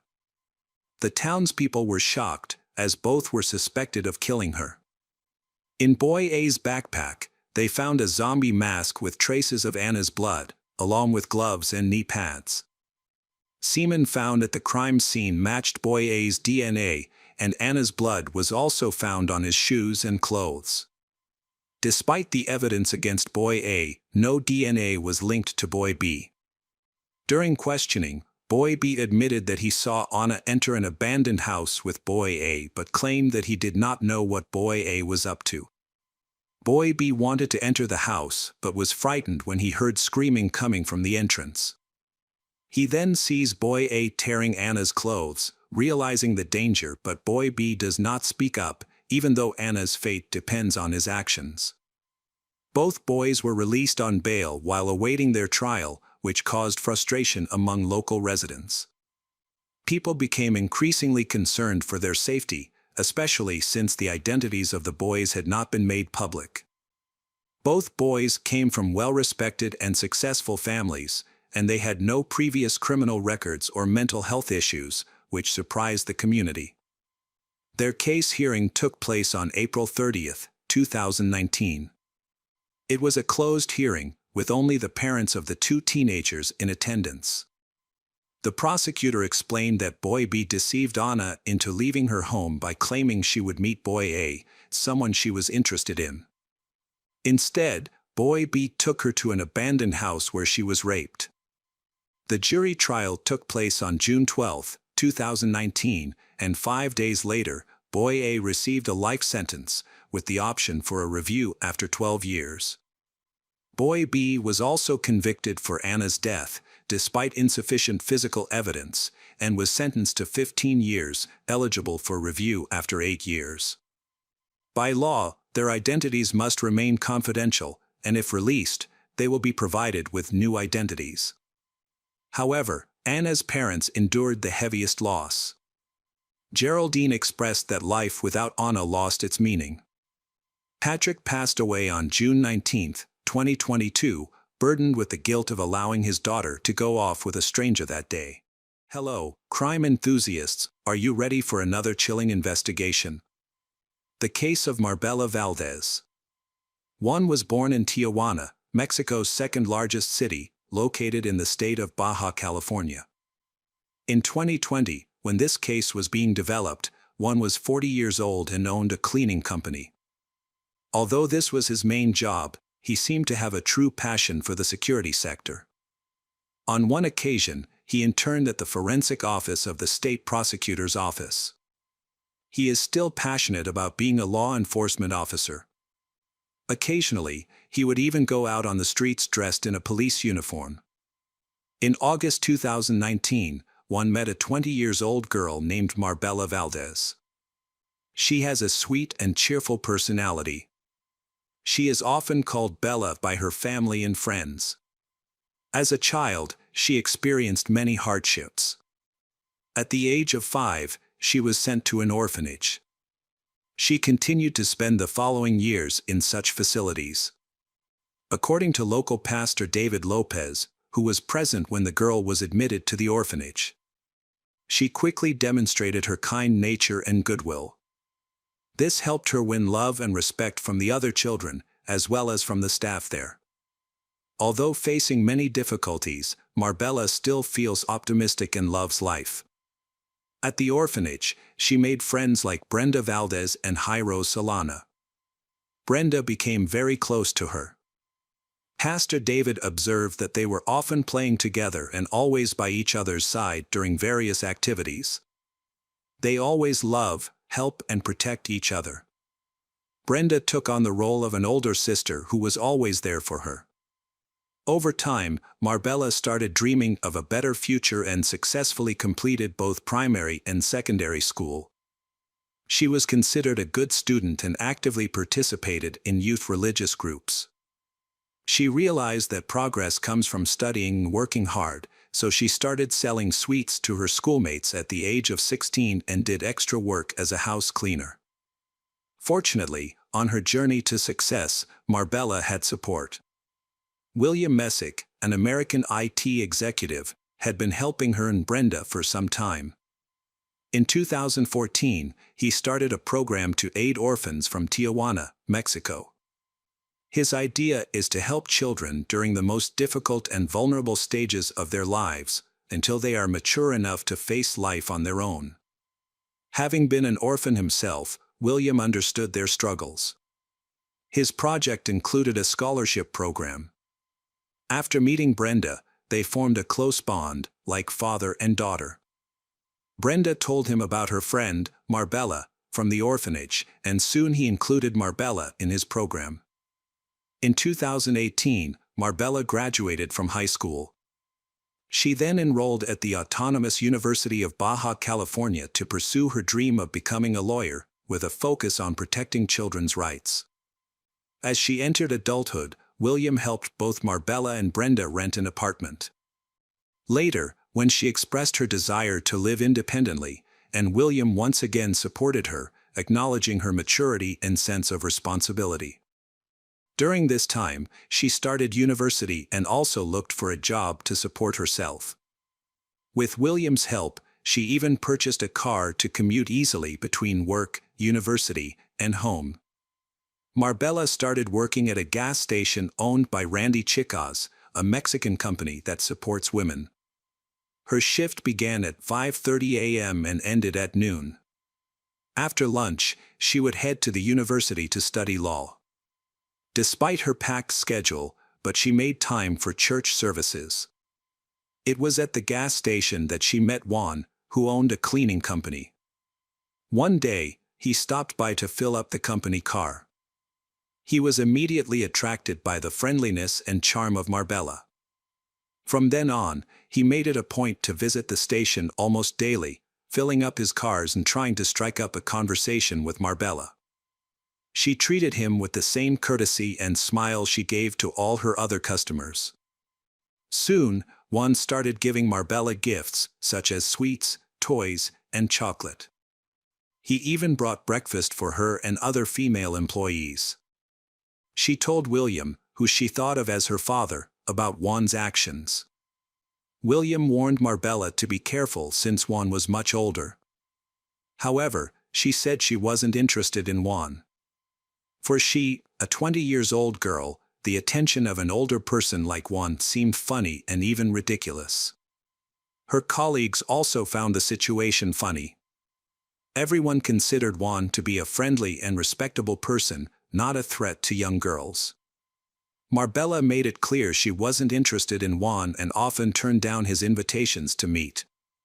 Juan didn't take these rejections well, and his behavior started to change.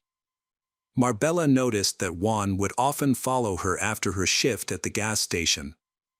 He seemed to always know her whereabouts and would appear, asking her to go with him. There were times when she suspected he of following her home. She mentioned this strange behavior to her colleagues. On Wednesday, February 5, 2020, Marbella failed to show up for work at the gas station and did not contact anyone to explain her absence. Marbella and her friend Brenda, although not living together, would meet up several times a week. Brenda had a young son whom Marbella adored and visited often. They would talk on the phone daily. Brenda, who worked the night shift, would usually call Marbella every morning after returning home. That Wednesday, Brenda and Marbella didn't talk as usual. Brenda woke up around 9 a.m. to find a message from Marbella saying she had a stomach ache and wouldn't be going to work. Instead, she planned to see a doctor. This message worried Brenda for two reasons: her health and the unusual manner in which the message was written. It was also strange that she didn't call. Brenda tried to reach Marbella but couldn't, so she contacted their mutual friends. However, none of them had any information about Marbella's whereabouts. The group of friends began searching for Marbella in local hospitals and medical centers, but they couldn't find her anywhere. Brenda and one of her friends decided to visit Marbella's house. They knocked on the door and rang the bell, but there was no answer. Normally, Marbella would leave a window slightly open for her friends to come and go. This time, the window was wide open. Brenda climbed in through the window and found the interior of the house looking as if Marbella had just come home from university. Her belongings, including books, clothes, bag, and car keys, were all in their usual places. However, Marbella is missing. Throughout the day, they searched various locations but found nothing.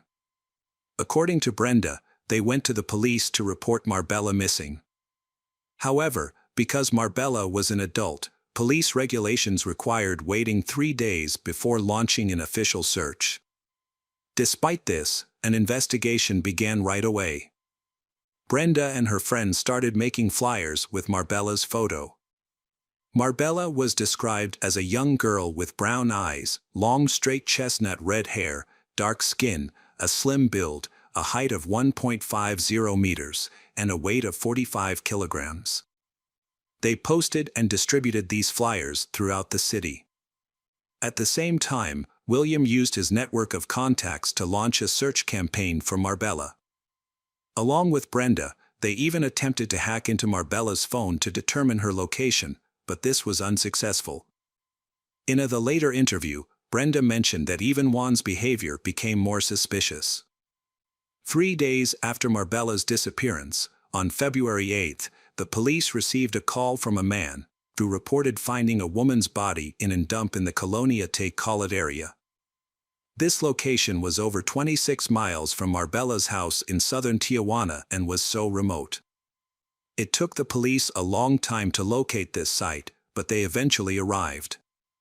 Among a pile of garbage, they discovered a large black bag containing the body of a young woman. She was dressed in blue pajamas with images of black puppies and animal print slippers. The body was almost face down, with the legs tied with a yellow cord and the hands tied behind the back with a pink scarf wrapped.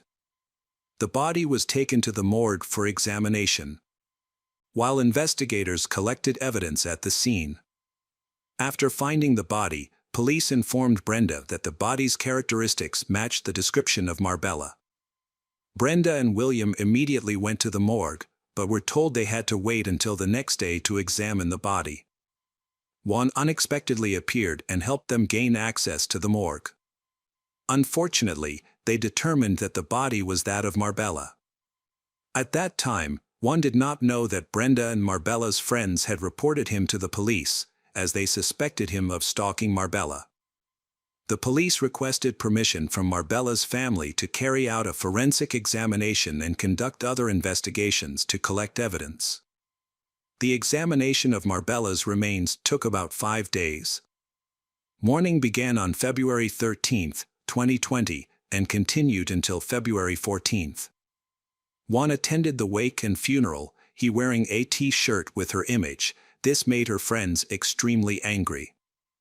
Despite their anger, they remained silent, follow the instructions of the authorities so that he does not become suspicious, as they feared he might escape before sufficient evidence was collected for his arrest. At Marbella's funeral, Jose Ruiz, a close friend of hers, spotted an individual with scratches on his neck.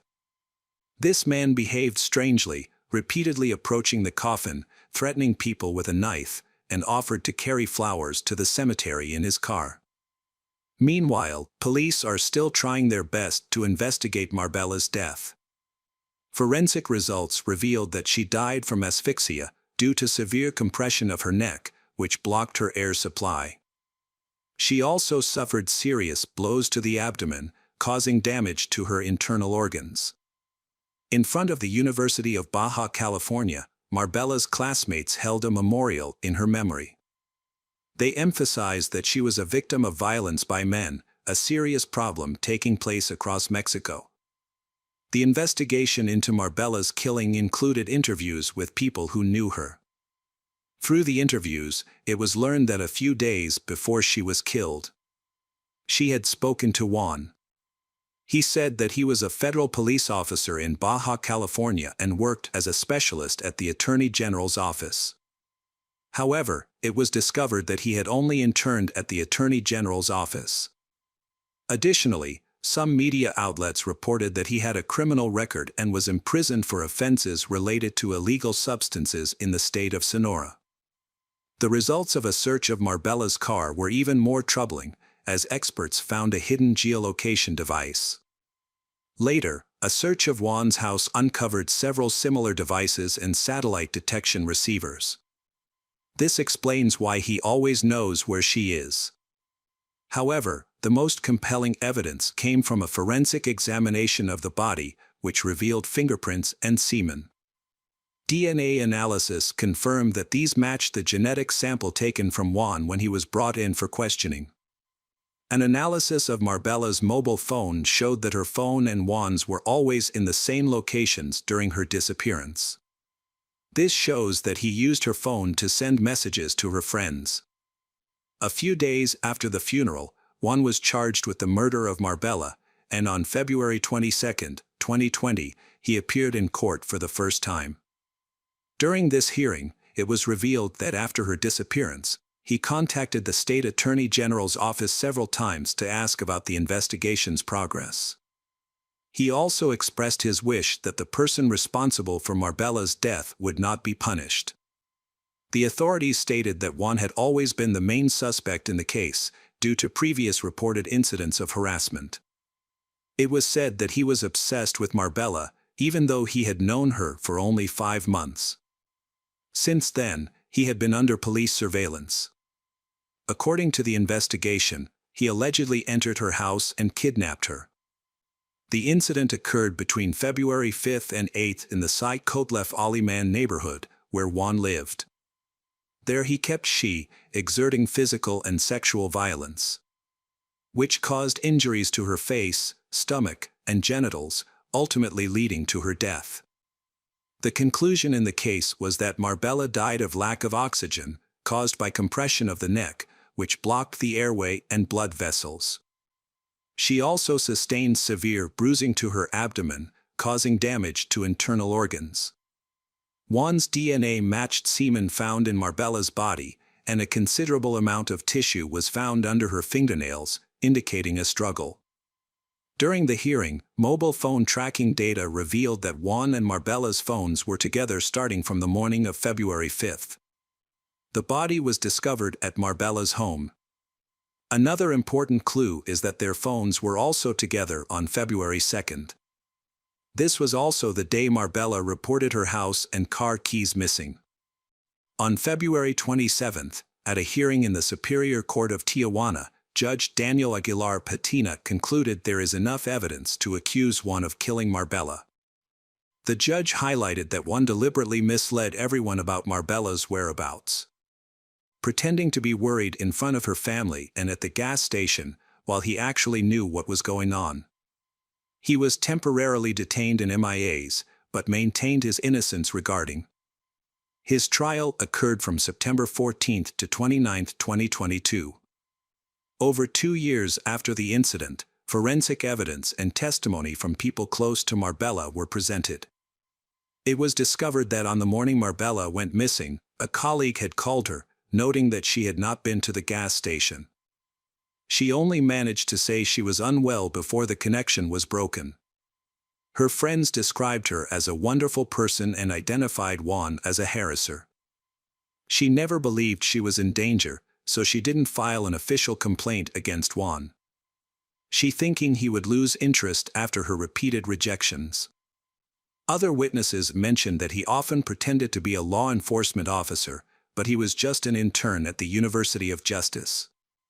After reviewing all the evidence and listening to the testimonies, Judge Marta Elvia Luna Vargas declared that Juan committed the horrendous crime, he that took Marbella's life.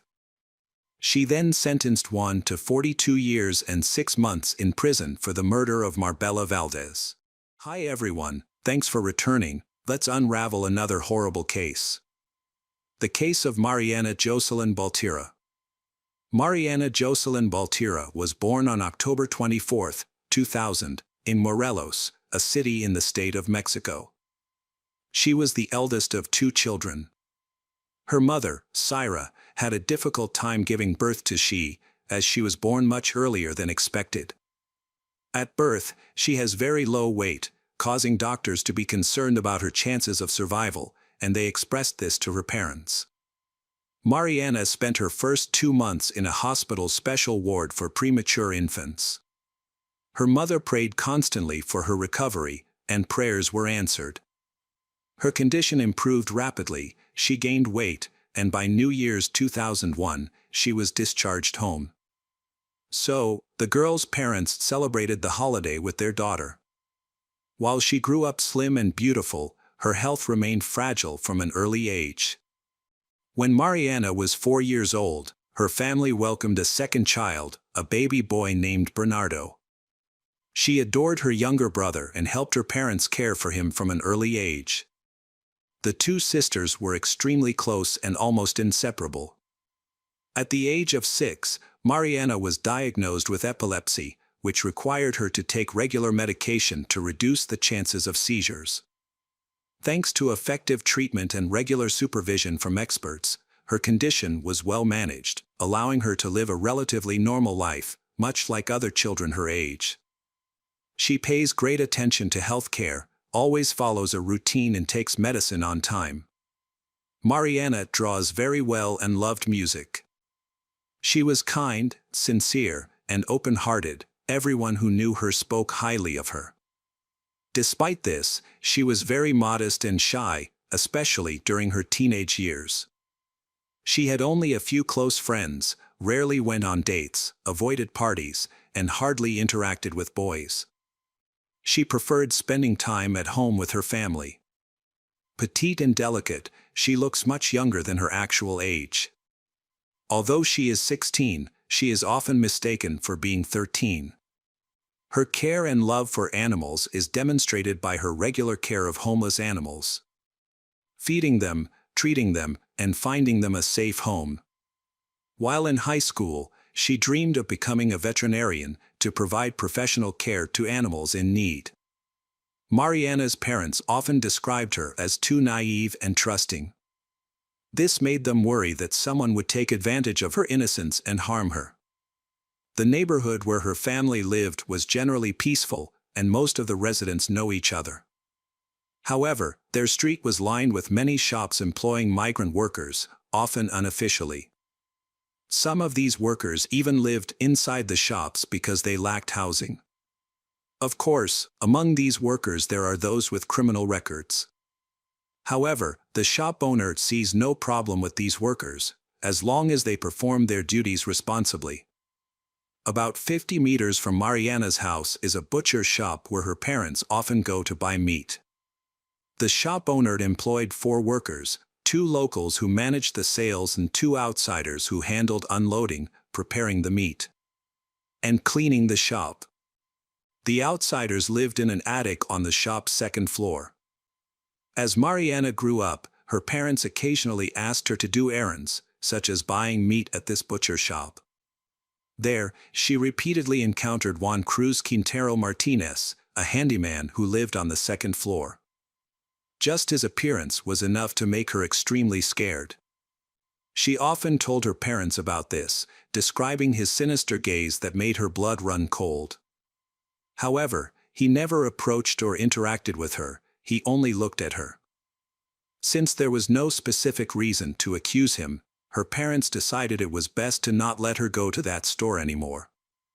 Instead, they began doing the shopping themselves. Then, one committed a minor theft, leading the store owner to fire him. From then on, no one heard from him for about a year. However, at the start of summer 2017, he showed up at the store again, asking his former employer for his job back. Surprisingly, he was rehired and moved back into the 2nd floor of the store.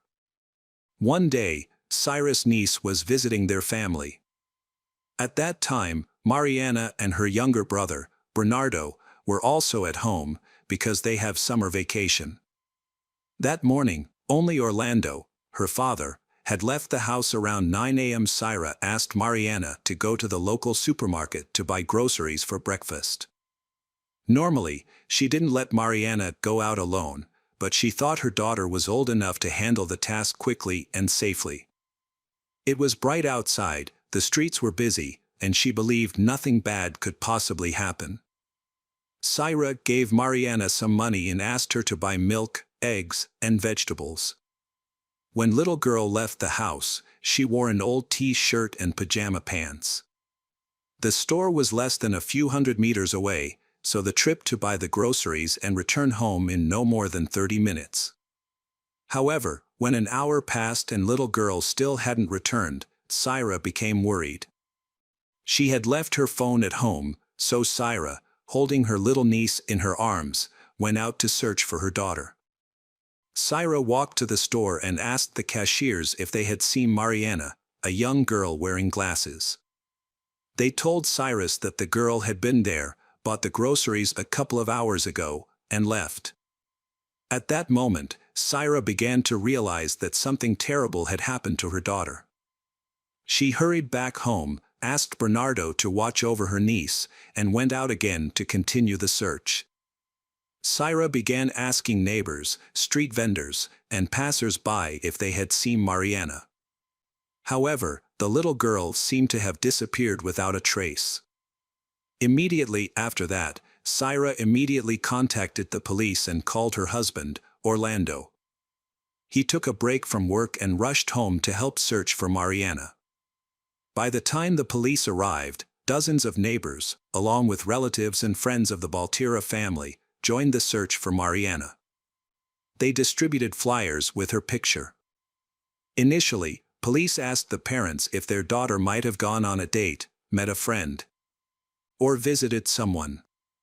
Her parents firmly denied these theories, insisting that she would never leave without informing them, especially since she had gone to the store in home clothes and carry a grocery bag. The area where Mariana disappeared had surveillance cameras, but almost none of them were functioning. Despite searching all day, no clues or traces of little girl were found. As night fell, the initial anxiety and panic turned into despair. The parents began to fear the worst, that their daughter would no longer live. On July 28, around 8 a.m., Mariana's parents received a call from a relative who lived nearby. The relative informed them that several police cars had arrived at the butcher's shop. Then, they quickly got ready and went to the scene. However, the police did not allow them inside, claiming that the situation had nothing to do with their daughter. Despite this, they were still resolutely not to leave. A few minutes later, after inspecting the premises, police officers approached Mariana's father, Orlando, and informed him that the body of a young girl, matching the description of Mariana, had been found on the second floor of the building. The body was lifeless and severely mutilated. Orlando was asked to come inside for identification, but the officers strongly advised against it, warning that the scene was extremely gruesome. When Orlando entered and saw the body of his beloved daughter lying in a pool of blood, he felt like the whole world had collapsed. He was at a loss as to how to break the sad news to his wife, who was waiting outside. The cause of death was determined to be massive blood loss from a deep wound to the stomach. It was later discovered that the criminal had cut out the girl's stomach while she was still alive and left her to bleed to death. Experts concluded that Mariana died in the early hours of July 28, just hours before her body was discovered. This meant she had been alive for nearly 24 hours after her disappearance. During that time, the murderer continuously tortured the girl. Then he caused the wound that caused her death. The murder weapon was identified as a butcher knife, which was found on the floor near her body. The store owner discovered the horrific incident when he came to work in the morning. According to the butcher shop owner, every last Thursday of the month, the shop closes for cleaning. On this day, the owner focused on organizational tasks, held meetings with suppliers, and submitted reports to the tax inspectorate. Meanwhile, the employees disinfected and cleaned the premises. On Thursday morning, July 27, 2017, when the owner arrived at the store, he immediately noticed bloodstains on the floor. At first, he thought one of his employees who lived on the second floor might have been injured. However, upon going upstairs, he was stunned to see his employee's belongings covered in blood, as well as a knife and the body of a young girl in a pool of blood. Additionally, a significant amount of money was missing from the cash register, which the criminal had likely taken in fleeing the scene. 2 employees who lived and worked at the store immediately became suspects. However, an hour later, one of them arrived at the store, just as shocked as everyone by what had happened. He said that the day before, he was busy, so he had to go back to his hometown, and the other employee agreed to cover his shift. The police determined his account to be truthful, as there was no evidence placing him at the crime scene. As a result, he was removed from the list of suspects. By that time, investigators had obtained CCTV footage from the supermarket where Mariana was shopping on the last day of her life. The footage showed little girl entering the store, followed a few minutes later by Juan Martinez, the butcher. His behavior was unsettling. He appeared to stalk her, like a predator tracking its prey. Without purchasing anything, he left the supermarket shortly after she. After that, both of them vanished.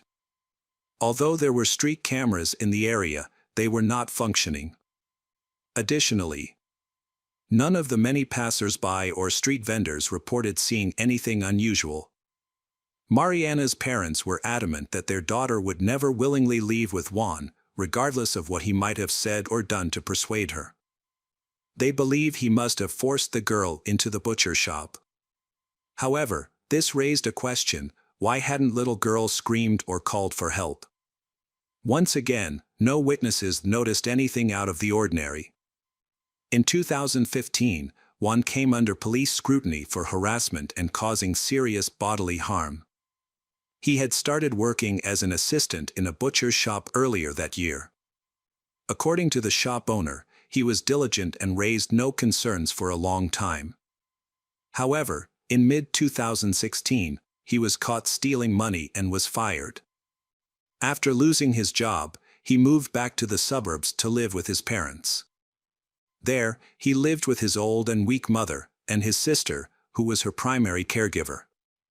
Juan took advantage of his family, stealing money and belongings from the house. He abusing alcohol and illegal drugs. He frequently physically assaulted his mother and sister. Eventually, his sister, fed up with his abusive behavior, threatened to report him to the police. Because he was afraid of being arrested by the police, he decided to leave home. He went to his old employer, the owner of a butcher shop, and asked to be rehired. The owner agreed, giving him both a job and allowed him to live on the second floor of the store. This happened in mid-June, about a month before a tragic incident unfolded. At first, Juan performed his work diligently. However, about a week later, he meets Mariana, who has changed and matured over the past year. While little girl avoided any interaction with him and never shopped at the butcher shop, he began stalking her, following her through the streets and observing her daily routes. Another butcher, the who lives with Juan on the second floor, noticed his obsession with Mariana. Little did he know that Juan would soon commit a horrific crime. After Juan was identified as the sole suspect in the rape and murder of Mariana, all available resources were mobilized to find him. The police initially focused on his home, suspecting that his relatives might help him evade capture. However, his sister insisted that he was not welcome there and explained that he knew his family would immediately turn him in to the authorities. She showed no surprise over the horrific crime he had committed. In fact, she revealed that he had previously raped their elderly mother and even attacked her with a knife, threatening to cut her open like a pig if she didn't give him money for drugs. Finding Juan was a top priority for the police because he was highly aggressive, cruel, and a serious threat to others. The money he stole from the cash register could have lasted him a long time, but no one knew what he might do next. Will he reoffend after killing Mariana? For an entire month, the police searched the Morelos area and nearby suburbs, believing he couldn't have gone far. However, over time, they still could not find he. Information about Mariana's murder quickly spread nationwide through the media, causing police forces across the country to simultaneously hunt for the cruel murderer. Juan's photograph was broadcast daily on television, printed on the front pages of newspapers, and plastered on streets nationwide with the label "Ruthless Killer" at large. A substantial bounty was offered for any information about his location or help in capturing him, and the reward amount kept increasing. Yet, despite these efforts, the case made no progress. The search for Juan was very difficult. He had no contact with his family, no friends, no social media accounts, no mobile phone, and he didn't use credit cards. After 6 months of trying to locate him without any success, the reward for information about him was raised to about $250,000. Even so, there were no leads. Juan was finally captured in August 2019, 2 years after Mariana's murder. He was found merely 1,000 kilometers away from the crime scene. In another state, thanks to an elderly woman who recognized him on the street. She noticed his suspicious behavior, as he constantly hid his face with a hood and sunglasses, and reported him to the police. She unaware that he was one of the most wanted criminals in Mexico. Juan was arrested right on the street, and to the surprise of the authorities, he did not resist. He calmly extended his hands, allowing officers to put handcuffs on him. The next day, after confirming his identity, the authorities transported him to Morelos, where the crime took place. He was placed in custody in a local prison while awaiting trial. In May 2022, 5 years after the tragic incident, the court sentenced Juan Cruz Quintero Martinez, who committed the murder and rape, to life in prison without parole. He must also pay approximately $49,000 in compensation for the damages he caused to Mariana's family. Mariana's parents and younger brother expressed that the arrest of her killer brought them great relief, as it ensured he could no longer harm other girls. However, they also acknowledged that no punishment, not even life imprisonment or restitution, could ease the pain in their hearts. Their beloved daughter and older sister was gone, and they would have to carry this sorrow for the rest of their lives. Welcome back, detectives. Let's dive into another horrible case. The case of Laura Conley. Laura Conley was born on March 15, 1978, in the United States as the third child of Carleen and James Conley. She grew up happily with her sisters, enjoying a loving and caring family environment. However, everything changed when Carleen and James divorced. At that time, Laura was a teenager and deeply affected by her parents' separation. Struggling with her emotions, she turned to alcohol for comfort, which eventually led to an addiction to psychotropic substances. Her mother believes Laura's addiction stems from the failure of their marriage. Carleen was born on June 13, 1945, in Virginia. Her 3 daughters were her top priority. Carleen blamed herself for the impact the divorce had on her youngest daughter, Laura. Carleen was always understanding and helpful to Laura, especially during difficult times. Family members and close friends often noted Laura's irritable behavior. While Carleen's other daughters married and became independent, Laura continued to live in the family home in Kentucky. She was unemployed and required constant care. Laura believed she was mentally ill and frequently sought medical help for her medications. However, there came a point when her health care providers stopped prescribing her these medications. Desperate to get her medications, Laura began breaking into neighbors' homes to steal any pills she could find. Laura often took advantage of her mother's kindness, constantly calling her at work and causing disruptions that forced Carleen to quit her job. In 2008, Laura was convicted of petty theft, but she was quickly released because her mother posted bail. Unfortunately, the situation got worse.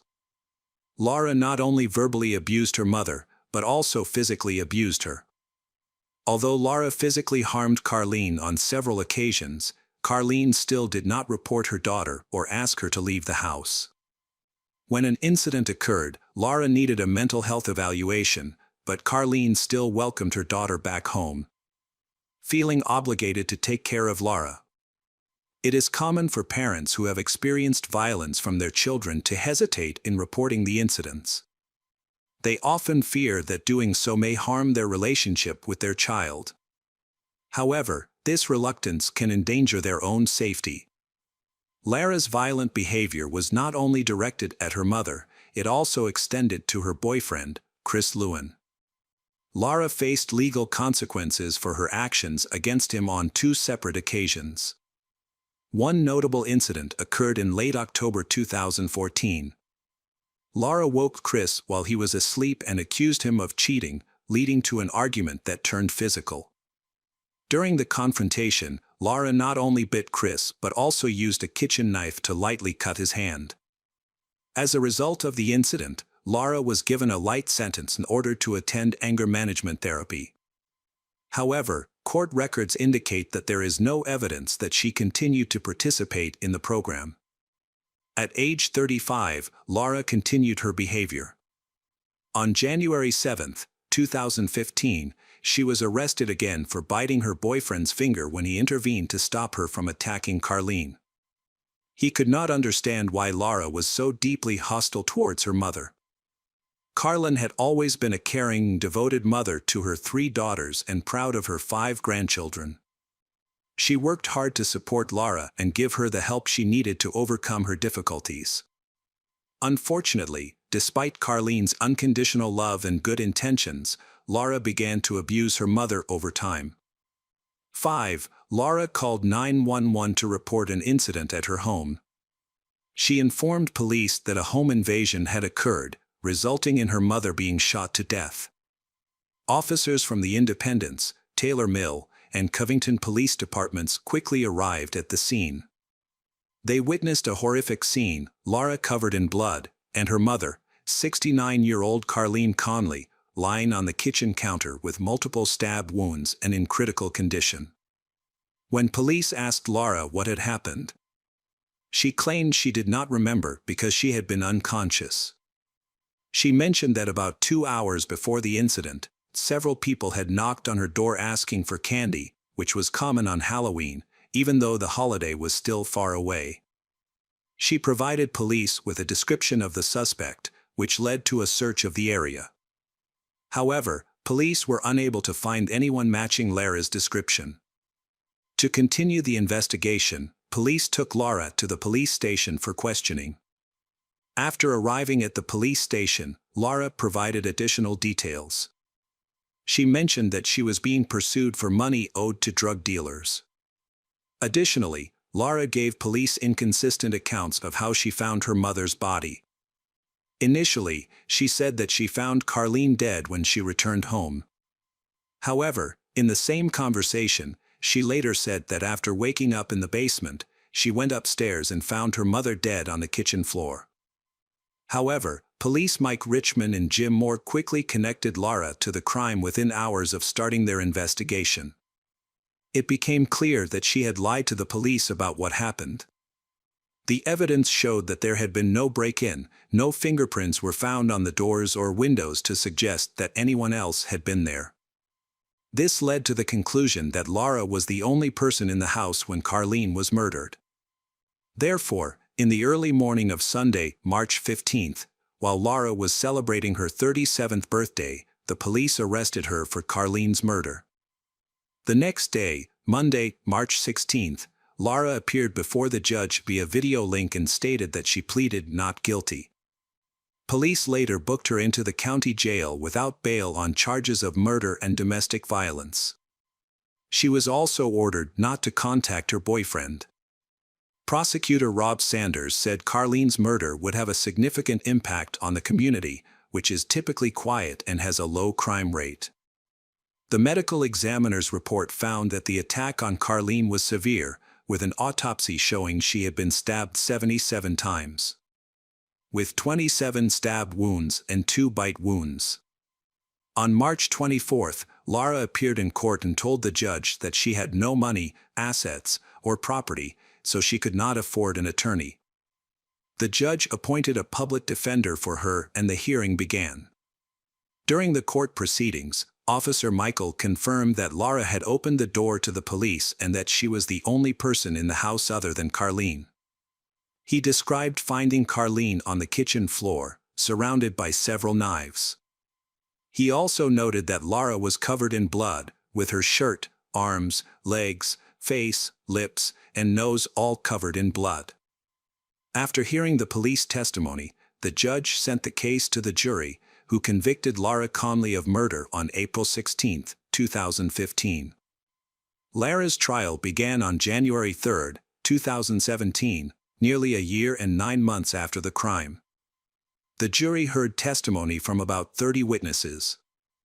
The prosecution presented evidence from police officers involved in the investigation and from Carlene's family. In contrast, the defense argued that Lara acted in self-defense due to severe emotional distress. The defense claimed that the knife attack was in response to an attack by her mother. When Lara took the stand, she explained to the jury that she and her mother had argued about her birthday celebration. During the argument, her mother hit her on the head with a heavy object. Lara testified that she could not remember anything that happened after that, including how she got injured or her 911 call. The jury learned that a physical examination of Lara after the crime revealed she had cuts on her head and back, bruises on her body, and a hematoma under her eye. On March 23, 2017, the parties presented their closing arguments. Assistant District Attorney Lawrence summarized the evidence and highlighted the many conflicting and unconfirmed accounts that Lara presented. Later that day, after 3 hours of deliberation, the jury found Lara Conley guilty of first-degree murder and recommended a 27-year prison sentence. Lara's legal team filed for a retrial, claiming that her sentence was unfair. The lawyers argued that Lara was dealing with mental health issues, including bipolar disorder, depression, anxiety, and panic attacks. In their appeal, the defense emphasized that Lara had consumed large amounts of alcohol and a drug intended to cause drowsiness shortly before the incident. However, the judge rejected the appeal and ordered a psychological evaluation by court-appointed experts. The defense argued for the cancellation of the preliminary trial and requested a new trial, claiming that the initial trial was flawed, leading to Lara's guilty verdict. The prosecutor was allowed to use evidence from a prior assault committed by Lara. In June 2019, the Kent Supreme Court ruled that the trial court had made a mistake, which led to the overturning of Lara's 27-year prison sentence for her mother's murder and ordered a new trial. However, instead of going through a retrial, Lara opted to accept a plea agreement, which reduced her sentence to 20 years. As a result, she will be eligible for parole in 2032. Currently, Lara is incarcerated at the Women's Correctional Facility in Kent, where she is serving her sentence. Lara killed her own mother and displayed no remorse, leaving unresolved questions about her motives. Additionally, in just 10 years, Lara could be released. Welcome back, detectives. Let's dive into another horrible case. The case of Sarah Ludeman. Sarah Ludeman was born on December 7, 1990 in the United States. Her father, Charles, was a taxi driver, and her mother, Gay, was a surgeon. Although they were originally from New York, they moved to Florida in search of a better living environment. During her school years, Sarah faced ridicule from her classmates because of her weight, which had a significant impact on her psychological well-being. To cope with this, she turned to her father for support. From then on, she became very close to her father. She often sat next to him in a taxi, turned on the radio at high volume and sang along to country songs. Charles introduced her to new lessons, games, and concerts. Over time, Sarah became more confident, and during her high school years at Johns Hopkins in St. Petersburg, she made many friends. She graduated with excellent grades, and many teachers recognized her potential, predicting a bright future for her. Sarah was a bright and talented young woman who excelled in her studies and aspired to be a veterinarian. Her parents, Charles and Gay, were proud of her career choice as it reflected her deep kindness and compassion. While many of her friends were starting to date, Sarah found herself attracted only to unattainable figures, like famous musicians and athletes. By the age of 16, Sarah was content living her own life without the desire for romantic relationships. Very close to her, although they never met, was another girl her age named Rachel Wade. Rachel was born on February 27, 1990. Her family was a typical American middle-class family. Her mother worked as a teacher's assistant at an elementary school, and her father was a truck driver. Rachel was a quiet child who loved to play and have fun. Everything changed for Rachel when she entered her teenage years. At 15, she became withdrawn, moody, and frequently argued with her parents, particularly her mother. Misunderstandings arose for various reasons, such as Rachel's refusal to help with household chores or disagreements about her friends. When she was unhappy with something, she would run away. At first, her parents, Barry and Janet, searched for her on their own, but when Rachel began to disappear more frequently, they felt compelled to call in the police. They soon realized that Rachel's main problem was her desire to impress boys. She became obsessed with them, and when a boy showed interest in her, she would focus on him and ignore everything else. Rachel fell into a cycle of moving from one relationship to another. By the time she turned 17, her parents had lost all patience. They were exhausted from searching for her and trying to convince her to come home. Rachel became increasingly difficult to handle, even resorting to violence against her parents. During her last attempt to leave, she was open about her plans. She told Barry and Janet that she intended to move in with a guy named Javier Loboy. At that point, she was just a month away from her 17th birthday. Rachel's relationship with Javier ended abruptly. As expected, the police were called to their apartment several times due to arguments. When they broke up, Rachel wasn't too upset. She quickly found comfort with another friend of Javier's, Joshua Camacho. Joshua, with sharp facial features, curly black hair, and golden skin that captivated her. He was physically strong and had a way with words. After high school, he didn't pursue further education and instead took on odd jobs. He enjoyed taking selfies, posing with a gun, or showing off a tattoo. Joshua often relied on the girls for support and rarely accomplished anything on his own. Erin Slow Tower, Joshua's ex-lover, became pregnant and gave birth to a child. Joshua took no responsibility for his daughter and did not pay any child support. Instead, he continued to live a carefree life in his parents' house, with no plans for the future. Joshua had a knack for attracting new girls. However, he was very controlling and even argued with his girlfriend. Joshua dropped out of school and worked as a waiter, which helped him pay for his apartment.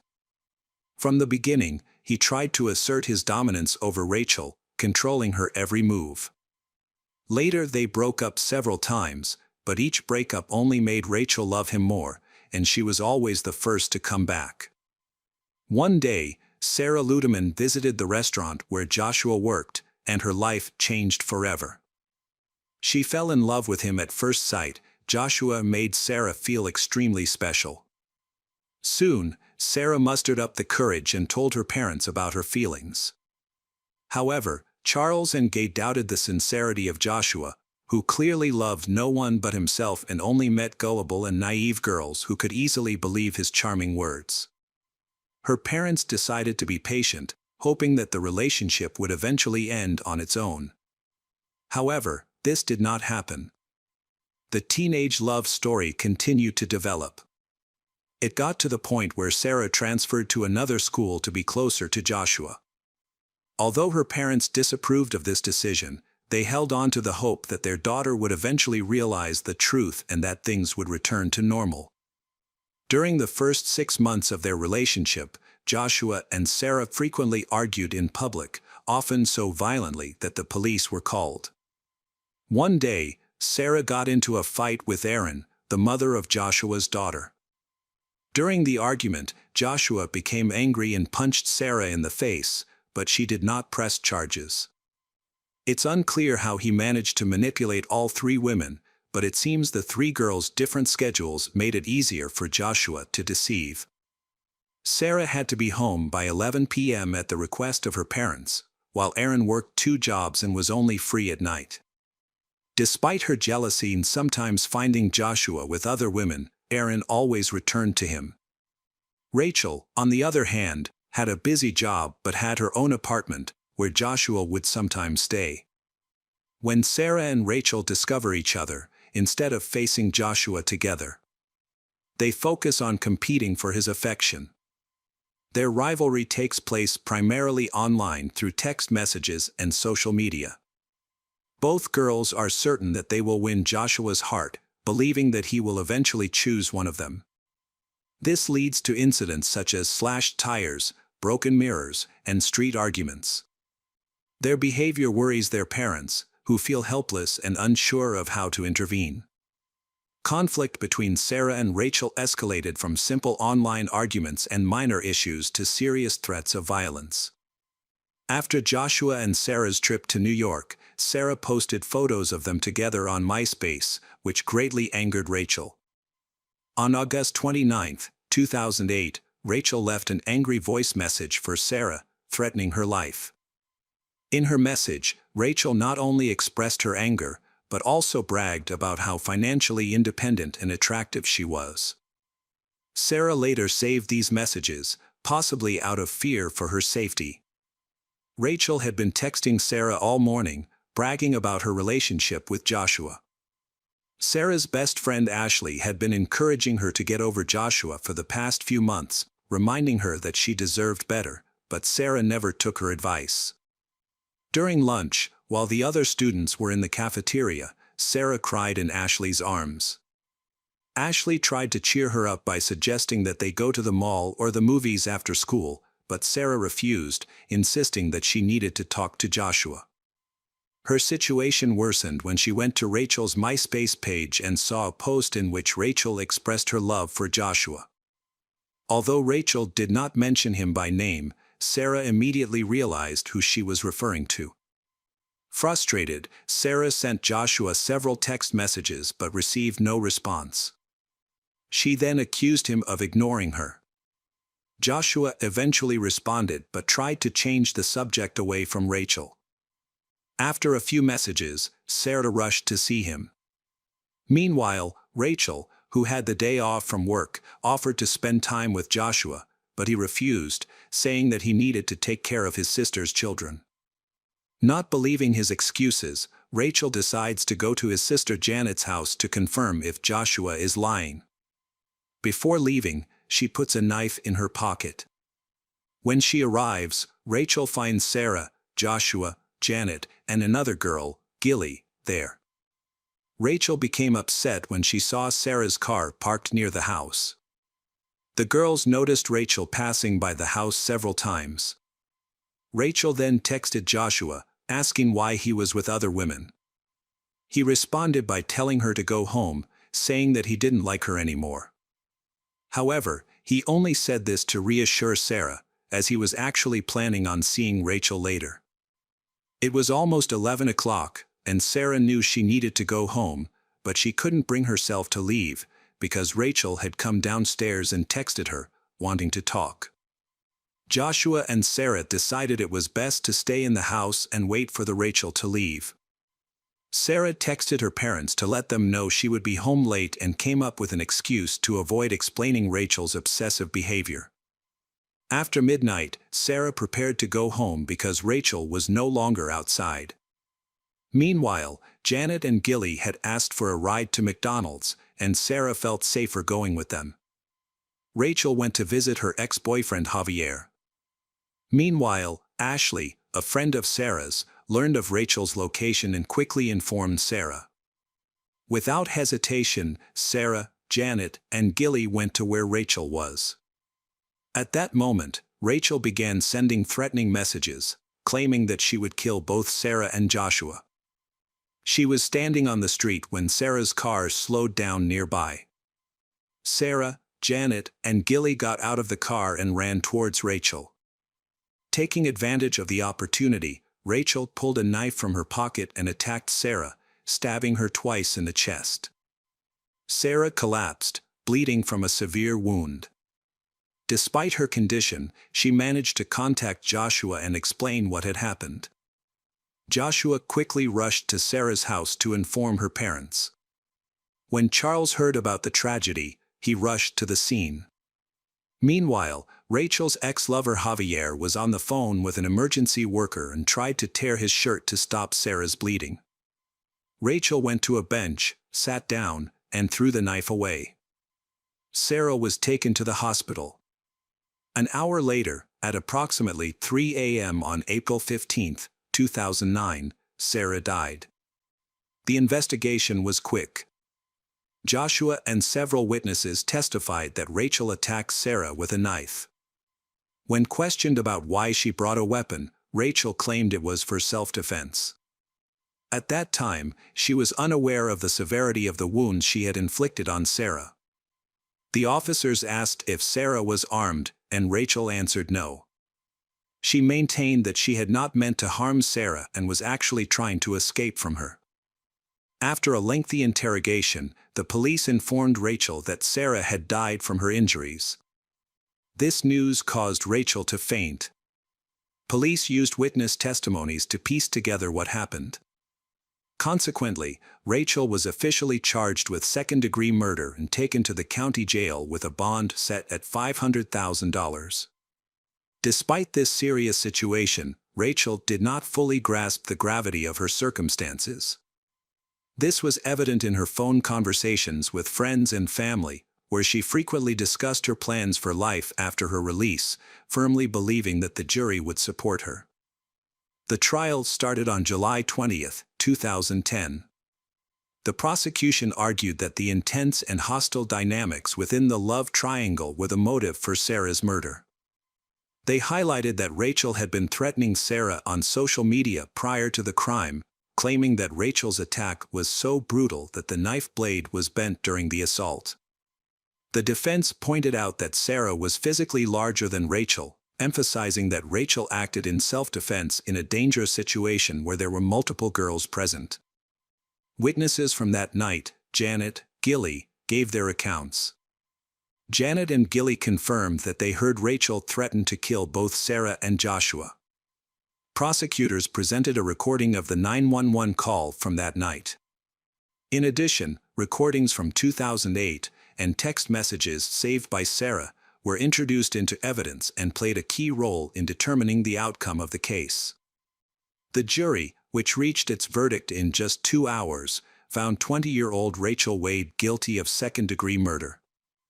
During her trial, she received a 27-year prison sentence, with the possibility of parole after 20 years for good behavior. Rachel was then sent to a women's correctional facility to serve her sentence. Joshua, who was in Florida, left the state.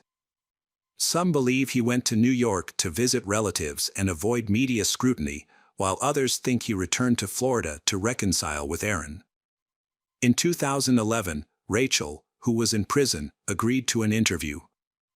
She expressed remorse for the events that occurred and wished she could go back in time and make different choices.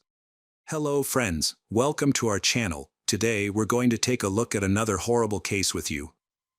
The case of Hannah Graham. Hannah Graham grew up in a loving family that appreciated the little joys of life. Hannah was smart, healthy, and musically gifted. She was a vibrant young woman until she met Jesse Matthew, and her vibrant life took a dark turn. In every photo, from childhood to adolescence, Hannah is smiling. Those who knew her knew of Hannah's great ambition and ambition. Tragically, it seems her bright future was cut short by an unexpected evil that could devastate a life in an instant.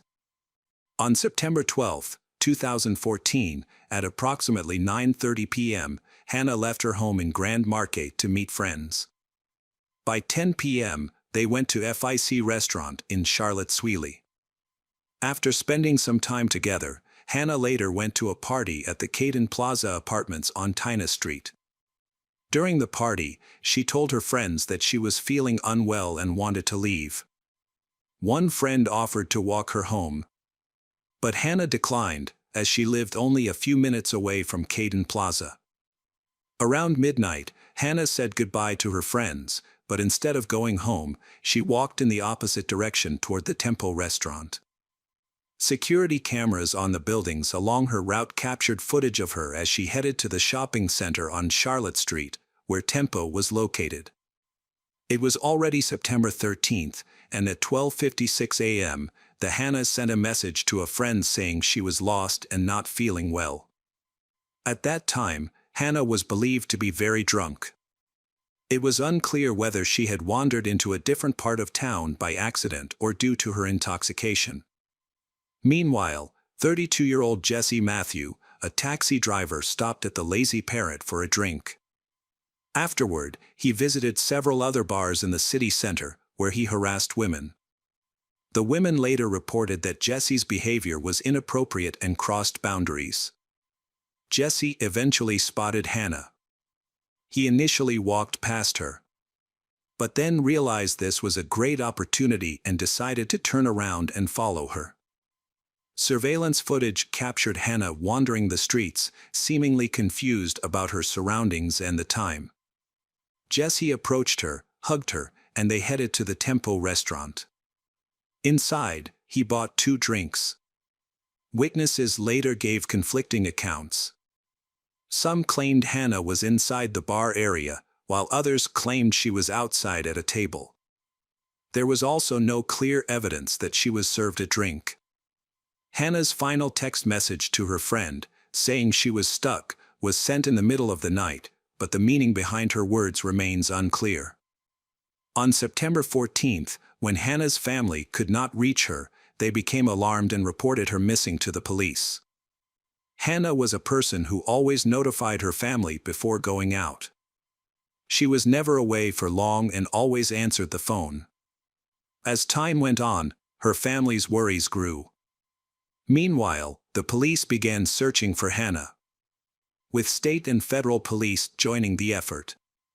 Hannah's disappearance caused considerable concern in Charlotte Sweeney and the Albert Mall area, especially since there had been previous cases of missing women. Hannah's case quickly attracted public attention and the search for her intensified. Through a detailed investigation and the collection of video footage from numerous city cameras, police were able to piece together a timeline of the events of that tragic night. Hundreds of people gathered at the University of Virginia to support Hannah's family. Many volunteers joined the search, doing everything they could to help Hannah return safely. Hannah had helped others in need, and now it was their turn to help her.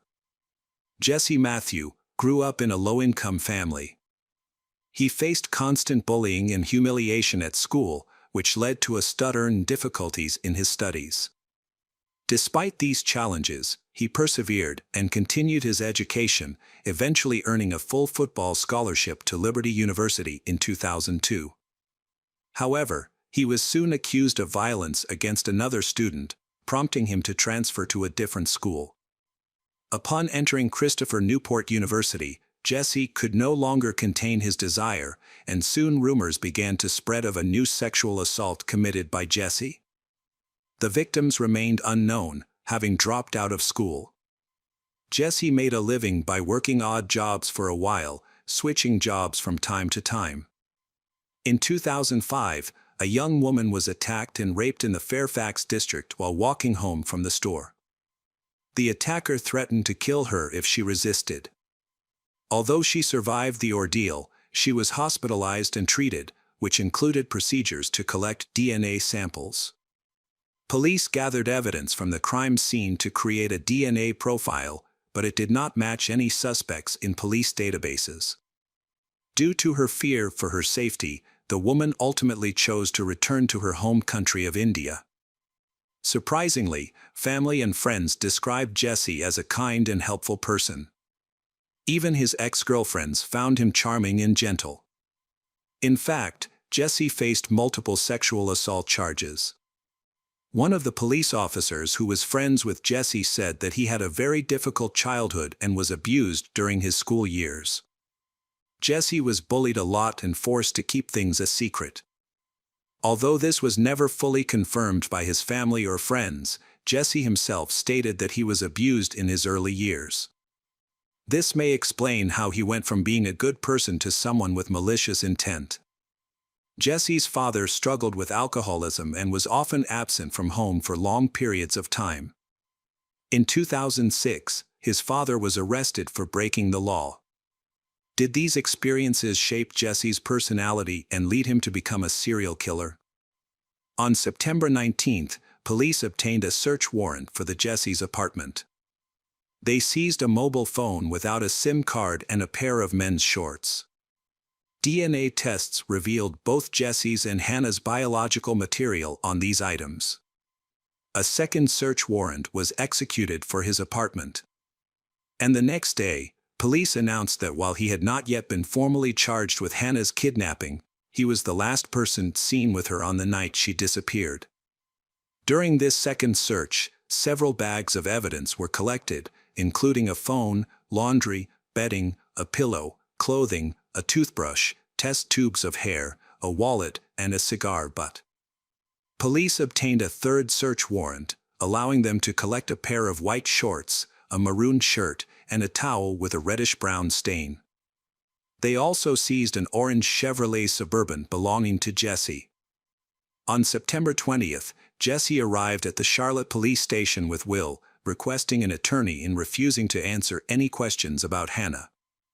Afterward, he left the station, got into his car, and sped away. Police pursued him, but he managed to evade capture. A nationwide search for him was initiated. It was later revealed that Jesse had obtained a new driver's license and withdrawn most of his bank funds. Jesse's family has urged him to share any information he has about Hannah with the police. His aunt, Alice Fletcher, has pledged to support Hannah's parents. Many people in Charlotte have joined the search efforts. Additionally, Hannah's college friends have provided significant support to the family. On September 24th, Jesse was seen on a beach in Texas. Since his car had been confiscated, he was living in a tent there. A bystander recognized him from a news report and called 911. Jesse was arrested and identified as a suspect in the kidnapping of Hannah. A $100,000 reward was offered for information about Hannah's location. He was taken to the Charlotte Regional Jail and held without bail while the search for Hannah continued. On October 18, a body was discovered on a plot of land on Old Lynch Road in Albemarle County. The site was located behind an abandoned house and surrounded by brush. Police cordoned off the crime scene after the discovery of the body. The sheriff noted that further testing was needed to confirm the identity and expressed gratitude to those searching. A crop top and jeans matching those worn by Hannah were found nearby. A wristwatch was also found, but no underwear, shoes, or cell phone were found. A local resident informed police that on the morning of September 13, he noticed Jesse's car parked on the road behind the house. The car doors were closed, and there was no one inside. It was determined that Jesse was familiar with the area, having worked as a taxi driver nearby for several years. The body was sent to Chief Medical Examiner Dr. Kevin Y. for examination. He conducted an autopsy and concluded that the death resulted from intentional violence, with strangulation being the likely cause. Further tests showed broken noses, and the examiner confirmed that the victim was Hannah Graham. DNA evidence was collected, allowing police to link Jesse to Hannah's murder. Police then also connected him to another crime. This was the January 2010 kidnapping of Morgan Harrington. Her body was discovered on a farm in Albemarle County by the farm owner, who initially mistook them for animal bones. When he realized they were human bones, he quickly contacted the police. Morgan's body and Hannah's body were found just 6 miles apart. The DNA from Morgan's shirt matched that of Jesse Matthew, and surprisingly, it also matched evidence collected in 2005 in Fairfax. On February 10, 2015, Jesse Matthew was formally charged with the murder of Hannah Graham. He faced charges of first-degree murder and kidnapping. Prosecutors sought the death penalty. Attorneys proposed a plea deal that would have reduced his sentence if he confessed to the murders of Hannah Graham and Morgan Harrington. The victims' families met to discuss the deal, but when they learned that it only carried a 25-year sentence for murder, they rejected it. On March 2, 2016, Jesse Matthew accepted a plea deal in which he confessed to the murders of Morgan Harrington and Hannah Graham. In exchange, the death penalty was removed. Jesse's family had hoped Judge Chad would take into account his troubled upbringing and the sexual abuse he had endured. Despite this, the judge found Jesse Matthew guilty of first-degree murder and kidnapping of Morgan Harrington and Hannah Graham. He was sentenced to 4 consecutive life terms without the possibility of parole. Jesse's trial lasted less than 3 days. Along with the charges previously mentioned, he was charged with assaulting and raping a girl in Fairfax County in 2005. Jesse Matthew was sentenced to 3 life terms in the Fairfax girl case. As the judge read out his sentence, he emphasized the violent nature of Jesse's attacks. After the verdict, Jesse's mother screamed and had to leave the courtroom. Throughout the trial and sentencing, Jesse remained silent. In December 2020, Jesse was taken from Sac State Prison to Richmond Hospital under police escort, where he was diagnosed with stage 4 colon cancer. The terrible crimes he committed had already been resolved, and by December 2022, Jesse Matthew was still alive, with no additional updates on his health at that time.